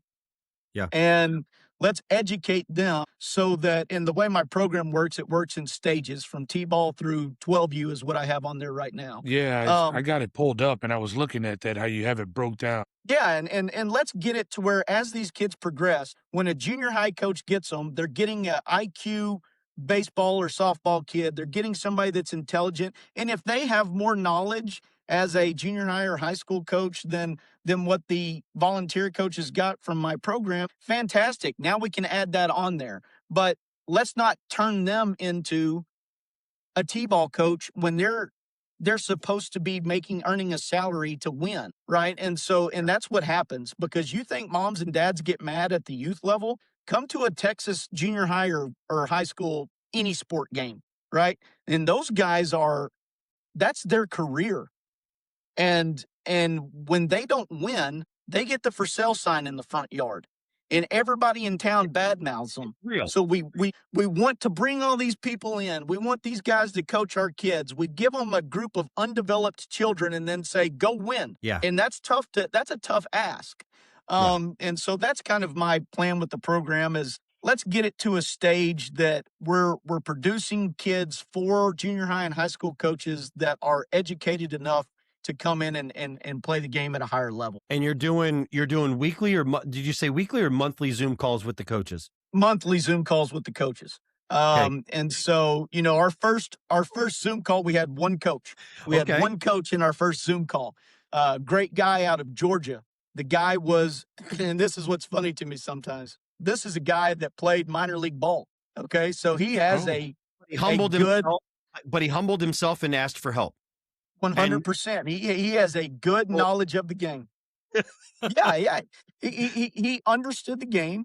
Yeah. He sat on his bar stool at the bar in his house, and he and I talked for over an hour about how to deal with the same situations that a bunch of the questions that Jacob just asked. Because what people don't understand is, and he and I laughed about it, once you get to college or once you get to indie ball or the minor leagues or whatever it is, that those of us that were fortunate enough to make it that far, it doesn't, you're a number. It doesn't matter. Coach isn't going to, our Skip never batted an eye about if he liked you or not. You can be friends outside of that. You can text each other on wedding days or anniversary or whatever it is. But by God, when it's time to play, I'm talking to you like you work for me, and you're either getting the job done or you're fired. That's it. And so this guy, when he came in and spoke to me, it was fantastic because that's the last level of ball that he had. And now he's having to deal with parents that are like, my baby is the best that's ever lived, and you're not playing them enough. You know what I mean? And so he's like, I don't know how to handle this, And so now this next go round, I'm sure we're going to have quite a few more because a bunch of people wrote in and were like, can you please give me the link and all this kind of stuff. And so it'll probably get better. But no, that's what the basis of all of it is if you're able to humble yourself, and I do it too. Right. I'm not going in there to these meetings to play President Trump and tell everybody how to coach their team. You want to pick 100%. I have learned, matter of fact, when we had the first coaches meeting, that guy, this is going to be my first go round with this girls going and playing on this, whatever, travel thing. And so that guy was telling me how they handled their tryouts. And in my mind, I'm thinking a tryout is like every other little league tryout that I've seen. And he's like, well, the way we do it is we have 2 weeks of open practice so that we can see them in practice wise, and then we can see them scrimmage wise, and then we go from there. And I'm like, light bulb, great idea. They have no idea they're trying out. Right, exactly. And so I'm like, okay, that's something I learned new today, and I can take that and put it there. And so I think that's where the benefit is, right? Because networking and being humble enough to appreciate education and not thinking you know everything is the only way that you can get better, right? Well, and so Skyler, it's a lot like, sitting in camp at your ranch. And, you think that you've got this thing pinned down. Like there's been a lot of successful hunters come through camp, and then you get that old timer that comes into camp.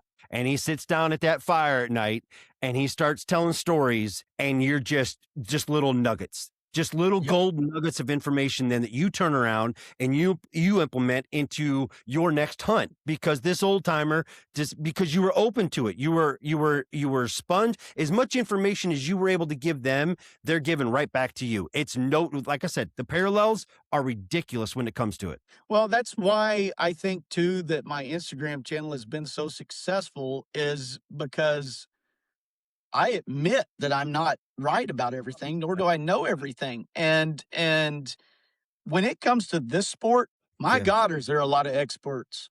Everybody knows the right way to hit.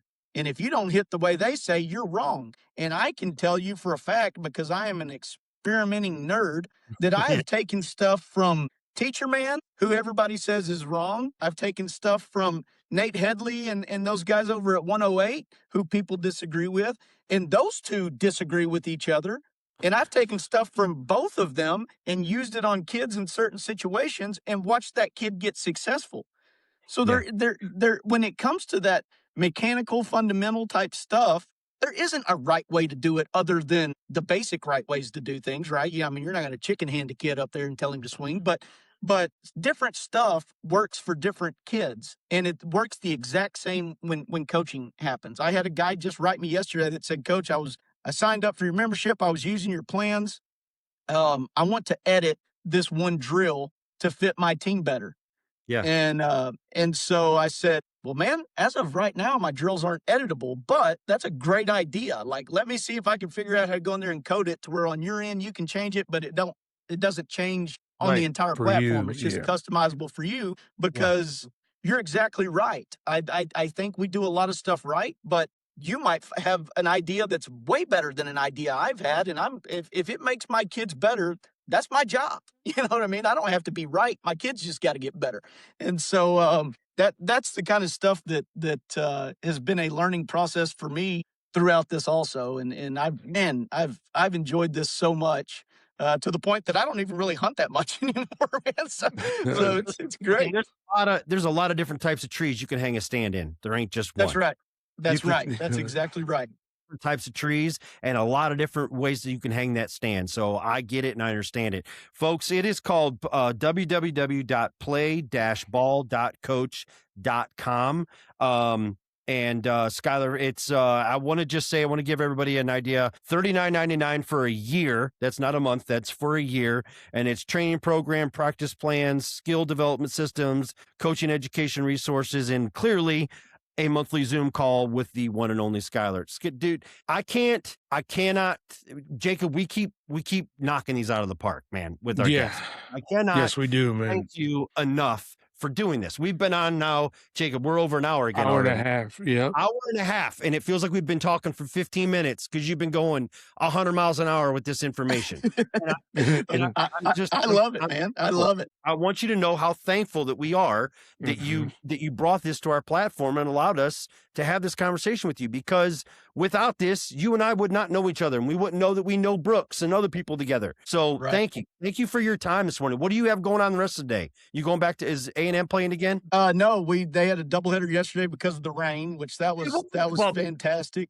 What's with the bubbles? Okay, so if you know anything about A&M, it's all tradition, and it's all there's a bunch of people that call it gimmicky and stuff like that. You go to a football game and it'll change your life from how you think about how the game of football is done or the environment of football. But in baseball, every time a run's scored, everybody has little bubble machines and they blast bubbles every time a run is scored. Last night, runs were only getting scored on bombs. So it was fantastic, man. I mean, guys were crushing the ball last night. And I think Blake Benderup, who is usually not extremely productive at the plate, but he's a huge kid. He hit one, dude, this is no lie. He hit one that was so fast off the bat. It was 114 exit velo off the bat, went 454 feet at a 33-degree launch angle. I never saw the ball come off the bat. He hit it, and Kate, my oldest, she's sitting right beside me, and she goes, Daddy crushed that. And I said, it sounded like it. I can't see the ball. And you just see everybody turn around. I said, must be gone. But, so they were they played lights out last night, and then finally I don't know why we don't use Sims more, but they used Sims again last night, and that dude is just, he's not a big name, but my guy, he reminds me of Maddox. He just paints stuff so well, and it's tough for people to get any runs on him. So it was a cool one for us to get to go to last night. Nice. So are you guys playing today? Are you hunting today? What's on the agenda for today? No, we got storms here today. Same with us. So in the break at some point, we'll come out and hit in the cage. Me and Kate will at some point today and work on some stuff like that. But other than that, we'll be trying to find some games that aren't in the rain to watch on the TV. But this is a really cool time in my life, getting to be dad and coach. And so I've really enjoyed this. I feel like sometimes I'm a little too hard on my own kid. But at the same time, I've enjoyed this so much. And like you said, I've built so many friendships just jumping into this.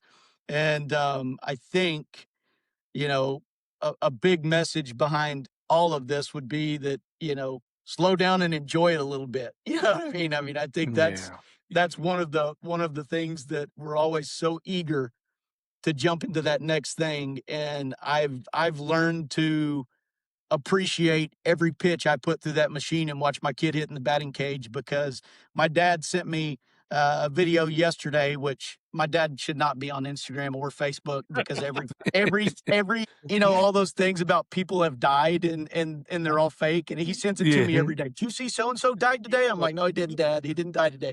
But he sent me one yesterday that was a dad and his daughter walking out to the cage, and it was basically at some point you're going to take your last walk, and then that'll never happen again. And I thought, man, I don't even know when the last time my dad threw me a ball to hit what, you know what I mean? I was so focused on what college am I going to go play at? What's my future in this? And I got to do this grind. And so I made a point to myself last night after a couple Dos Equis at the game, watching my daughter get so excited about the ball players, was that, I need to start counting every single pitch that I throw just to enjoy the sound of her cracking the bat on it, and the laughter of how far do you think that would have gone? Because I was sitting there beside an old man waiting to get into the game. It was a doubleheader, and it was a doubleheader because of the weather today. So they started today's game at 2:00 yesterday, and we got stuck outside the park. Right, you can't go in while the other game's going. So I'm sitting there, and a little old man comes out of the suite section, and he sits down beside me, and he was actually from Lakey, Texas, which is about, 20 minutes from where I grew up in the middle of nowhere. And so it was kind of like you and I with the hunting deal. It was like, man, we know each other, but don't know each other, And I introduced myself and told him what my grandmother's name was, and he had happened to know my grandmother. And it's just like, okay, let's get this conversation started, And he's sitting there with a scorebook. Yeah. And this guy's probably 85 years old, and he's sitting there with a scorebook, and he had it all filled out. And I said, man, how many of those things you think you got? Yeah. And he said, buddy, more than I can count. And I said, really? And he said, yeah, I got a stack of them at the house.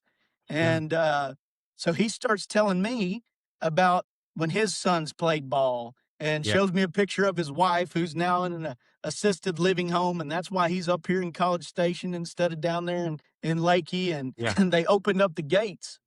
And my kid was like, Dad, come on, let's go. My wife's wanting to be first in line and stuff like that. And I told Kate, I said, no, sit down here and listen to this guy. I mean, we're going to get to the game, buddy. It's 4 hours long. We're going to get to the game. But this man right here is somebody that's experienced what we're going through right now, and he's willing to tell us about it, And so for me, that was like one of those things where I'm like, okay, this is 2 signs in a row to slow down, so figure it out, slow down and enjoy it. And I hope that, if parents listen to anything, that they listen to the fact that there's a very small percentage of a chance that this lasts for very long. So take in every bit of it. I think that Jacob and I have had conversations off air and even some on air where, this podcast has enlightened it's helped me. It's enlightened me. Yeah. It also shed a light on a lot of things for me that, although this is fun and although I am happy to keep, gas in the car to keep it on the road for the opportunities,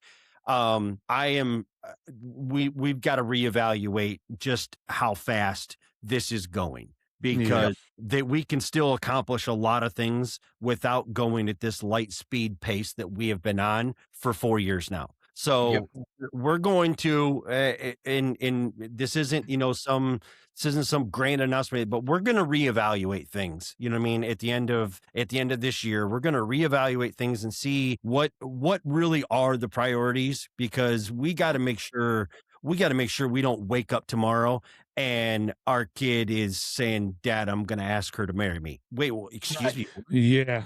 Because because before you know it, it's all going to be over. And the only thing we're going to have left is Instagram to remember this stuff by. And I don't want that.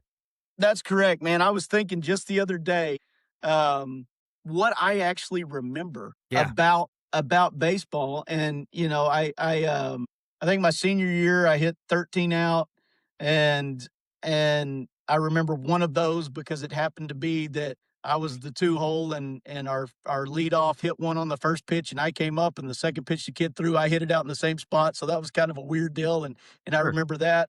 And then I remember my first college home run. Other than that, I remember being 8 years old and me and my dad hanging a shrimp net between pine trees in East Texas to make our batting cage. I remember breaking windows at my house because the ball would go through the holes in the batting cage, riding an old snapper riding lawnmower to pick up all the balls that made it out of the net. I remember my dad taking me to the fields and hitting hundreds and thousands of ground balls at me, and us laughing and arguing or making cool plays, him telling me, "All right, let's try some divers right here. Dive at these and let's see how far you can dive." I remember that stuff. I couldn't tell you how many games we won in high school. I don't have a clue about that kind of stuff, but hanging out with my dad, I remember. Yeah, I remember stealing Levi Garrett and chewing it with my in the barn and puking. You know what I mean? I remember that stuff. I remember throwing rotten tomatoes at cars from the overpass. You know what I mean? And I mean, I'm just but if you tell me, like, I don't even remember who was on my team in high school. Like, that's right. I let alone how I did or how I got there. That is what the other day. So the boys, I know that you don't know my family, Jacob does, but my 12-year-old he's pretty decent at this game and he loves it, but he's pretty decent at all the games that he plays. His favorite moments, Skyler, are getting on his bike and riding into town and meeting up with those yahoos that are in his class with him and them raising hell at the pickleball courts or at the Dollar General. Like that's what that's the shit he's carrying with him. Yeah. He's not carrying with him how he did at the PGI last year. He's already forgot about it. So it's that stuff that I do not want to miss. I do not want to lose. Yeah, that's awesome, man. And I think that's where, oddly enough, parents don't understand this sometimes, because Jacob had a bunch of great questions today that all hit on a lot of stuff that I get asked. And one of the main ones is like, should my kid specialize in this, or should my kid play multiple sports, or how do I figure all that kind of stuff out?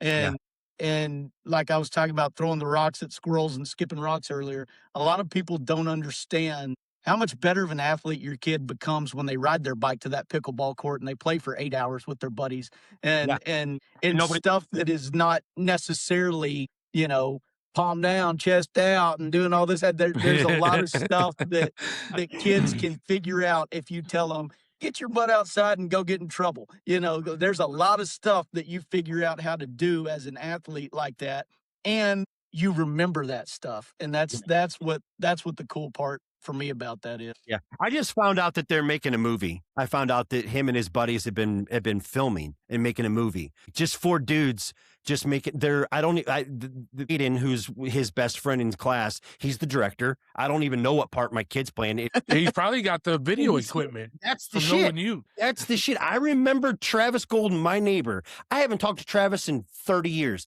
I remember him taking Skull Cherry for the first time and throwing up all over his brother's floor. I don't have it. You know what I mean? When Skull Cherry came out and he put too much in and he swallowed it and everything went, it changed our lives forever. That changed. I can smell this. I can smell that stuff to this day and remember that day in that attic that he did that. You know what I mean? But I don't have any clue. I don't have any. I have one baseball memory. I swear to God, I have one baseball memory, and it's of me eating a fly ball because I couldn't see it and having to go to the hospital. Like, that's it. And my grandpa took me because my parents weren't even there. You know what I mean? And I remember the big old Oldsmobile. The door weighed 800 pounds. And you know what I mean? It's that stuff. It's that stuff. Listen, man, tell everybody what your handle is on Instagram. And for those of you folks that don't know and are just meeting Skyler for the first time through our channels and not his, Skyler does Q&As. That's his thing. People write in on your Instagram page, and then you show these questions on your screen as you're answering them. So there are a million things that people have asked, and that is kind of your thing that you do. That is how we found you. Tell everybody how they can find you so they can go in and read all of these things that people have asked and maybe ask their own. Yeah, so it's just at Play Ball Coach on Instagram, and that's. You're exactly right. That's what every night I get between 100 and 300 questions a night, and I flip my finger really fast and stick it on one, and then that's the one I answer.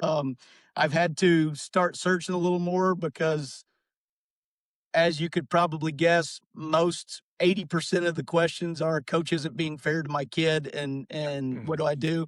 But there are a lot of really good questions in there also, and so we try to do that. And then also somehow Instagram created a Facebook page for me. I don't know how that stuff works, but I guess everything I post on Instagram now, they copy over to a Facebook page. So there is you don't know how it happened, but it sure does make it easy. Yeah. There's a Play Ball Coach Facebook page now too, and I think that's been up for a week, and I think there's 8,000 followers on that now. So it's been pretty cool, and seeing the different dynamics between people that post on Instagram versus Facebook or write the comments. That's pretty funny also. So that's where you can find me, and then the membership is where you said play-ball-coach.com. But no, other than that, man, it's pretty simple. We've got a few sponsors. Nobody really pays us anything. And so we don't have to push product on anybody or tell them what the best this or that is. It's just, this is my opinion. And here's something people should realize real quick, is that the questions that come in, the answer is strictly my honest opinion of what I think about it. Yeah. It's not me. Every video that you've ever watched, if you've watched any of mine, that's take one. I don't do more than one take. I push record, I say what I think, I push stop, and I hit post. That's it. And so, I get a lot of people that are, that we need the context of this. Buddy, I got 3 minutes and I just dropped my kids off at school and I got to get to the bathroom here in about 12 seconds or we're going to have a problem. So I'm just saying what I think real fast, and that's what you get, Now, I believe it. Everything I say, I believe. And I have had situations where I've posted a video and somebody wrote a well thought out comment, and I've gone right back in there and said, you know what, you're right, man. You are right. I was wrong on that, and you're right. But for the most part, it's been helpful to a lot of people. Last night at the Aggie game, I had 4 different families come up to me and be like, "Hey, you're that guy on the deal, right?" And I said, "Yeah."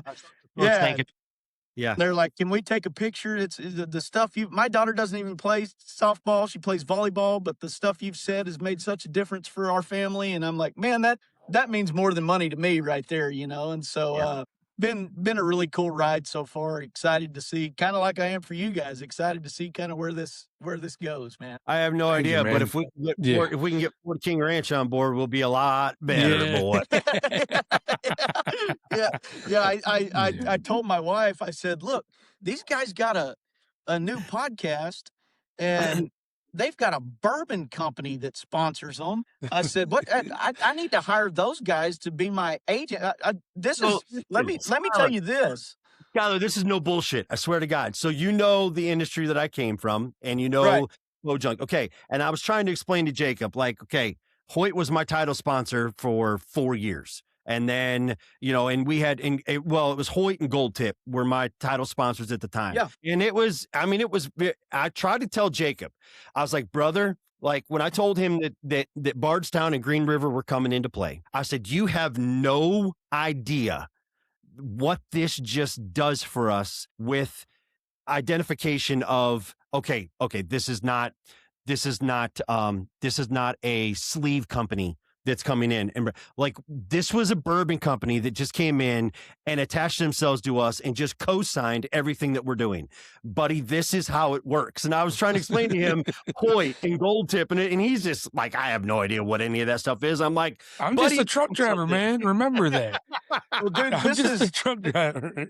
This is what has bothered me, and this might be another avenue for you, Jason, is that there is nobody that I've found yet, and I've got a decent reach. There's nobody that is a, this is going to sound stupid, but a talent agent for stuff that I do. And because I came from the same industry you came from. yes. And I know the numbers that we were doing back then and the amount of money that was coming in for those numbers. Yeah, we're blowing the water now. Yeah, I'm looking at Yeah. my stuff. I don't get a penny from sponsorship Right. at all. No Right. penny. And these, like the hats that I wear, Yeah. they've been seen as of right now probably close to 100 million times. And you know what Gold Tip would have paid for you for you to wear that hat 10 years ago? Yeah, it's insane. 10 times what you would get now. So like you're saying this, and I literally was having this conversation with somebody yesterday. I sent them a screenshot of the numbers because I don't think people understand the numbers that we're doing now with just Instagram alone. Forget YouTube, forget Facebook, forget TikTok, forget any of that other stuff combined. Just Instagram alone. I can tell you that if I would have had those numbers with Hoyt, I would be on a beach right now. Yep. Beach. Well, Brooks, myself, and another guy named Tim O'Connor, we had a company back in the day called Base Camp, and it wasn't the Base Camp leasing. It was. I know what they are. I know what Base Camp is. So that was us three. We had that company together. Okay. And we would sit down with Hoyt, Gold Tip, Black Gold. We ended up buying Snarrow. We had bought Rain Broadhead. We had different stuff going on. And when I first dabbled into the internet world back then on building websites and everything, WordPress was just coming out. Yep. And so content management was new. I started blogging because I was a decent writer, and I started blogging, and I would build these fake websites and then get the traffic numbers up to these fake websites. And then we would go pitch it. It was when Google Keywords and AdWords first came out. We would go pitch it to these companies, and we would say, look, AdWords is charging $1 a click per that ad for a unique visitor. And we'll take 25 cents per unique visitor and change all this information to your information. And they were like clockwork signing up. Right? 100%. If I got a quarter per unique visitor that watched my stuff right now, I would be a millionaire tomorrow. 100%. Because I get on average 2 million views a week. Yeah. But Skyler, also, it is a testament to the industry that we're in right now is light years compared to that industry. The outdoor industry even compared to the reach and the ears and the eyeballs that we're reaching through travel ball in America. Yeah, and I don't understand, and that's why I told my wife. I said I'm bad, I guess, at, and that was going to be my question for you today. I'm bad at, I guess, negotiating or how all that stuff works from that standpoint, because that's we don't need to have this conversation on air. I was like, man, I don't know what I'm doing, but I told because my wife was like, why aren't you making a bunch of money at this? Because I follow people with less engagement than you do that have retired their husband and they quit. And I said, Babe, I don't have a clue, but I know that if I just got paid a penny per view for the clothes and hat that I wear, I would be making $500,000 a year just from that one company because of the Do you know how I learned? No. Sitting in a tree filming for Levi Morgan, sitting in a tree filming for Chance Bobeth, and being around them as they negotiated and worked with their sponsors on negotiating professional archery contracts. That I was a sponge in a tree with a camera waiting for a deer to come underneath the tree. And we would just be having these conversations just like you and I are having them. And I learned. I learned what these companies want in return. I didn't learn how to do it. I learned what these brands want in return. And then I turned it into my own, like each one of us, you know what I mean? Levi had his own way of selling his show. Chance had his own way of selling him at the line in Vegas, you know what I mean? Shooting a 900. Each one of them had their own way of doing it. I took just little nuggets of that and learned, okay, it's not about how sell it. It's what they want in return. And what they wanted in return was a personality. That's what they wanted. They wanted a personality to identify their product with. And that's so to me, honestly, Skyler, to me, that is the easiest part of this entire industry. This is the hardest part. The hardest Well, you're hired. The easiest part in the world is to go build those relationships and sell. The hardest part is getting on here and feeling like I don't sound like a complete doofus. And why would anyone want to listen to me? That's the hardest part for me. That's what I told my wife. I said, look, I'm either going to talk to this Jason guy about it or I'm calling Brooks and saying, hey, get on the phone and help me out, man. Oh, Brooks he was insanely good at that. And I watched him in meetings. Right. The good Lord blessed me with Brooks has a super. Yeah. And so that's what I told Lindsay the other day was like, God gave me this great IQ, but when you've seen those videos when they pour the water in to measure out everything about their husband, I was like, he did not put a drop of contract negotiation into my cup. I don't know how to do it, and I suck at it. And Jacob will sell his soul for a box of hats, a box of free hats. And I'm over here like, no, send that shit back and tell him to put it in. No. That's what I told Lindsay the other day. I'm like, my office, which is normally where I would do something like this, but it's Saturday and my kids are home. But my office is full of boxes of free clothing and free gear to try out. And please tell us what you think about this. Coffee packages, all kinds of stuff. And I'm like, guys, this is great, but I got bills next month. Right? Yeah. They don't pay. Ford does not accept coffee. There is a reason why you very rarely ever see anything on my shirt. And if I have a hat on, it's a hat that of the team that my son plays for. Like I told Jacob from the very beginning, I'm like, you got to stop wearing this. You got to stop wearing that. In fact, brother, our very first episode, he's like, what are you selling pit transportation for, Jacob? I'm like, you have no idea that every single one of those is an impression. That what you're doing is an impression. Whether you feel like you are impressionable or not, that is an impression. And I'm just telling, like, I didn't try to, but having the conversation with people now that are inquiring about being partners with ours. I'm like, you have no idea. You have no idea the numbers that we're reaching. If the companies I was with 10 years ago had these numbers, I would not be having this conversation with you because I wouldn't need your money. Like, it's just the travel baseball industry. When Jacob and I did those numbers, what was it? A couple podcasts ago, $54 billion. $54 billion is what's being generated through travel sports in America. It's just astronomical. So to come in and support a guy like you, like, there's no reason, like, in all honesty, there's no reason that you shouldn't be like, that Ford shouldn't be pumping your product. You know what I mean? Pumping your product and you, whatever. I don't care if it's Jeep. I don't care if it's Wagoneer. I don't care who it is. But those are the type of things. And I can promise you that it's just a matter of time before the right person comes up and they believe in what you're doing. And you're able to, because I can promise you, Skyler, you can have that conversation and you have a personality. You have a personality and your brain is wired the right way. It's just a matter of the right person getting in front of the right video and seeing it and being like, wait a minute. Oh, we want this guy. Yeah, wait a minute. Wait, he's not with anybody yet? Okay. Yep. DM. Here it comes. That's how it happens. So, well, I'm impatiently waiting for that day to happen. Don't worry about it, man. I listen, don't. Jason's the brains of this. I just tell Jason, I'm just gonna ride your coattail, man. Like, because I have no. I mean, to me, I'm a truck driver, man. To me, this is all new. And this funny conversation on a Sunday night. He goes, "Hey, man, you ever done a podcast?" I'm like, "No, like never even crossed my mind." Monday comes, he goes, "Oh, okay." He's like, "I have an idea, this," and I was like, "Oh, that's pretty cool." Tuesday afternoon, he texts me, "Hey, Wednesday we shoot our first podcast." I'm like, "Whoa, time out. What?" I love it, man. I love it. Yeah, like I said, this is the easy part.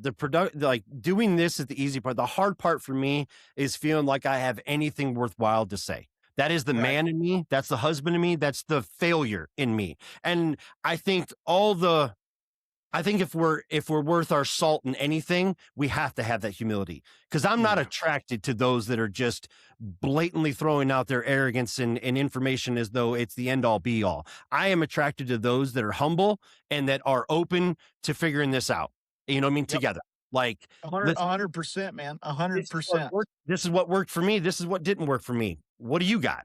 That's what I'm attracted to. And the beauty of this, man, is that everybody, because I've felt that same way. When my wife told me to start posting these, I'm like, what do you mean people don't know this? You know what I mean? Like everybody knows this. It's also why you wear sunglasses, because you don't even want to look at yourself in the eyes. Yeah. If I could wear sunglasses, I would. I don't rewatch any of my videos. I hate it. Neither do I. And either does Jake. I don't like hearing myself talk about the stuff, but I'll talk to anybody. I'll talk in front of anybody. You can put me in the Colosseum in Rome and I would speak. It doesn't matter to me, but I don't want to go back and rewatch it and hear it again. But to your point, man, and I think what is very important for people, because a lot of times people stay too quiet too much. Like there's a big thing that everybody wants the quiet guy because that's the guy that works hard or whatever. I think a lot of stuff falls by the wayside because people that do have a good opinion about stuff stay quiet and don't understand that it may not be the people in your inner circle that are looking for that information, but what you have to say, somebody's going through it somewhere. If you're going through it, so is somebody else. And that information probably helps them out. And I didn't understand that. I got a great wife, man, and she was awesome in telling me to do this because it's generated some cool opportunities. But the best thing from it is how many DMs, messages, or whatever that I get that are like, man, that just happened to me. And I'm so glad you said that because now I feel comfortable or confident in going in and saying this or doing this. And I'm like, dude, that's cool. That made me feel like, okay, whatever I did say helped somebody. And so it was worth, all the crap messages that you get while you're doing this too. You know what I mean? And so that's, I think that's really cool. But man, what y'all are doing is this is needed, and it was needed from not only from the talk about side, because there are people that talk about what y'all are talking about. I've found a few and listened to them, but the production side of this is unmatched when it comes to what else is out there right now. Because I mean, from the intro to the music to the way y'all cut in and out and being a part of the hunting world for so long. The music, if you go back, I have got archery buddies. I've got pros that I'm still friends with that go back and they're like, no, you didn't. No, you didn't. You're using that music. Yeah. I've got this whole Confessions of a Bowhunter series on YouTube from back in the 2012, 2013 of me in the tree with my buddies. And I went, and back then when I was producing these videos, I had to buy all this music. So I told Jacob, I'm like, bro, I got a hook that I've owned for 20 years. It's great, man. And the speed. No, you did not. I'm like, yes, I did. The speed at which y'all have progressed from, because I went and watched them all, right? I'm a nerd when it comes to studying. Preparation is my thing. I do not, my biggest fear is being unprepared for something. And so I went back and I was like, all right, I got to see what these guys say about everything that they're talking about. Not to not step on your toes, because I will, but I just wanted to see what your standpoint was on stuff. And so I went and watched them all. And from episode 1 till the last episode y'all did, which is in a short period of time, it's like it feels like, okay, these guys got picked up by somebody, and now somebody's really, doing this show for real. You know what I mean? And so that's what that's what attracted me to y'all was. It honestly came from the very beginning. I was overthinking way too much of it, and you'll notice that the longer I go, the less control I put on myself. I just let it go. I literally had my sponsor, our title sponsor, said, "Stop cutting out all the ums and all the pauses." He's like, "You don't need to." He's like, "Stop doing it. Stop wasting all this time editing." When every podcast he listens to, he's like, "They're all there. Stop trying to produce this thing perfectly. Just get the content out. That's all we need." Well, you said it perfectly the other day in one of the episodes about people want real raw stuff, but in documentary format. That's what people want. Like, yes. I want to see what's real. I hated B-roll in the hunting industry. Hated it. Thought it was the stupidest thing ever. I don't need to see you draw the bow back when I know that that's 30 minutes later. I don't care. You shot what you shot, But it was worse. And credit to those guys that bucked the system and changed it. Yes. And that's what people want in this too, because when my first viral video was 4-point-something million views, right? And that was, I didn't even talk. You want to talk about talking? I was so worried about what I sounded like talking that I used to take the questions. If you go to the bottom of my page, or even one of those real viral ones that's tagged at the top, and that's how I used to do all the videos. I would take the question while I was drinking my coffee in the morning, and I knew I was good at writing, but I didn't know if I was any good at talking. And so I would take the question, and then I would write out my answer, and it would be 2 paragraphs long. And I would write out my answer, and I would just point down to the bottom and tell them, read the caption, And that multiple of those videos, there was a stint where anything I posted, the minimum views was 250,000, and it was all just me writing and telling people I didn't even read the question. I just did this, and then I did that, and that was it, And then I did one video where I was at the ranch, and I thought, you know what, I'm just going to try to talk on this one and see what happens. And I did it, and a couple people got on there and was like, "Dude, that's way better than reading. You should talk more." And I was like, "Okay, well, if they're cool with it, I'm cool with it." You know what I mean? So I went that route, which actually worked out for me, because I've had some large leagues in different states that were like, "Hey, we love the way that you present stuff. Would you come speak at our deal?" And I'm like, and then to your point, I'm an idiot, and I'm like, "Yeah, sure." They're like, "What do we owe you?" And I'm like, "I don't know. If you just fly me out there, I'll come talk." Should have probably got some money off the bat. That's me. That's me. Just text me next time. I had one where I spoke to 440 coaches at a conference event, and I got nothing but a hotel room out of it. So I was the keynote speaker that came for free. That should have been $100, buddy. Yeah, it should have been $100. My humble point, if you've got something for me, text me later, because I'm 100% interested in learning. 100%. Awesome. All right, man. Boys, let's get out of here. It is Easter. My phone is blazing because people keep leaving the house on Life 360. So I don't know if we've got something going. Do you know the other night when we were doing our podcast with Coach Beam? I don't know. Do you guys remember, or Jacob, do you remember watching me put the windsock on the microphone in the middle? Okay, because we were hearing all this stuff. Skyler had no idea the tornado sirens were going off down the road, and the whole house was freaking out. But she's like, if something happens, he's going first, because I'm upstairs in a tornado in a barn house. Like, I stood no chance. But I was like, what is all the racket going on? What is everybody doing? Like, don't they realize I'm recording a podcast, and this is a professional podcast? Like, what can't you respect me? Well, looking out across my pasture right now, we could have part 2 of that any second. So something's going on, and I want to get to the family, since it's Easter weekend. So, Skyler, thank you so very much. Thank you so much, man, brother. And I know we're going to stay in touch. So, best of luck this year. Best of luck with the service. I hope that it blows up. And thank you for. And I'll patch that up. Yeah. Same to y'all, man. Same to y'all. Thank you so much for having me on. I really, really appreciate it. And you guys are doing an awesome job, man. Awesome, brother. Have a great weekend. Yeah. Okay. All right. So yeah, we'll wrap this up real quick because we've been on for 2 hours and 11 minutes. I mean, our listeners are going to be pumped because they're going to have content to listen to, but this sucks for editing.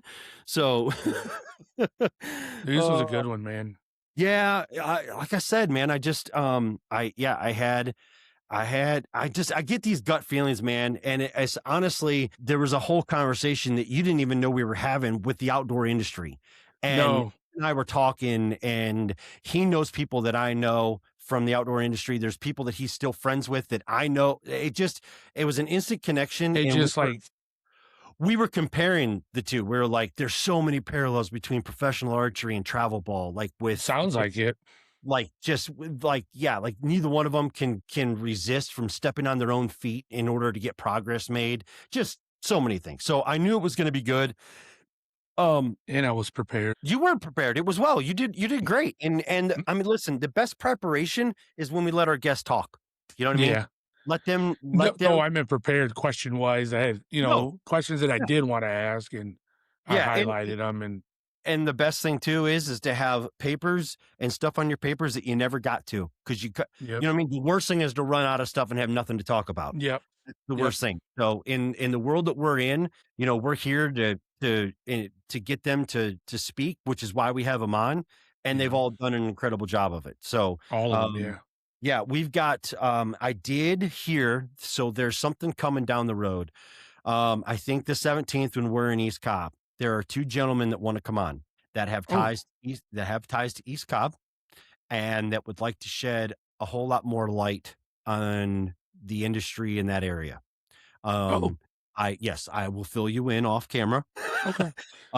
They are big fans of Coach Beam, love Coach Beam, but these are two gentlemen that are currently that have been through the system, and now they're back in it at 8 and 9 years. Oh, so they started all over again. Oh yeah. And they've got a different way of looking through the hourglass of the East Cobb machine, I guess you could say. So I'm interested in that one. We got to work out the logistics. They would be 4 of us on if we did it remotely. I told them, I said, I think that's too hard. I think that's way too hard. I think it'd be a lot easier for us 3 to be on camera and then you on the computer. On my phone over here. Yeah. You know what I mean? I just, then that's only one connection as far as the lapse when it comes to the audio, where us 3, we can just be on the couch. The camera can be wide angle, way back. And then you. So I think that's how we're going to play. There are both of, he is dead set on making this happen. So he's got some stuff to say, and I'm looking forward to it. So, hey, I have a question for you. What's up? Do you think it's socially acceptable to drink bourbon on Easter at a family gathering? Yes. Really? Yes. Okay. See, I wasn't sure. Well, you know what though? I'm different though, because I will be going to my families where we'll be drinking Modelo. Okay. So we will be on Lindsay's side, which, I mean, it's not nearly as Lindsay's side is way more open to that than my side. Yeah. My side, that's absolutely unacceptable. Yeah. It's not happening. But Lindsay's side, with all she's just got more siblings, you know what I mean, that do. Yeah. So I was wondering, because I wanted to try the new, what do you call it? The Farrand? Is it, how you say it? Okay. I'm going to try the new Farrand. I'm going to take it, but I didn't want to take it if you thought that, like, I just wasn't sure with Easter. Like, Christmas is cool, New Year's is cool. No, I mean, I wasn't sure. Like, I've never done a bourbon on Easter, and I was curious. No, you can go ahead and do one. Okay, you can go ahead and do one. I mean, maybe more than one. Just do you have to do that like a certain way on Easter, or can you do it any way you want to? No, any way you want to. Okay. You know what? Let's get past the dinner, the lunch, or whatever. Okay. Let the kids have their egg hunt. Okay, so not during the egg hunt. No bourbon during the egg hunt. No. I think it's more of when we're sitting around conversation. Okay. So you're talking. All right. So depending on the weather, will be whether or not Cleet has a fire in the solo stove out on the porch. That's when you do it. Okay. Okay. I just wasn't sure with the resurrection of Jesus Christ if you could bust out the Bardstown. Why they go hand in hand? I mean, there's no different than busting out the wine, right? The red wine, blood of Jesus Christ, and Yeah, the blood of bourbon. So yep, the blood of bourbon. blood of bourbon. So Hey, just trademark there, buddy. What? We're getting good. We're getting better at this, aren't we? Yeah, we are. Yeah. Yeah, I got a couple texts. He goes, "Really breaking news?" I was like, Yeah, it was breaking news. "That's right." Yeah, and now we got more breaking news. We got the blood of bourbon tomorrow. The blood of bourbon tomorrow. Blood of Yep. bourbon. All right, buddy. Let's get out of here. All right, Good buddy. today. Thanks, man. I appreciate it. Thank you to Skyler. Happy Easter to the family, our love, and happy Easter, everyone. tell Andrea we are still thinking about her and praying for her, especially on this tough day tomorrow. So let her know that we love her. Thank you. You guys too. Love you guys too, man. Okay. Love you. See you. Bye. Love you. See you. Bye.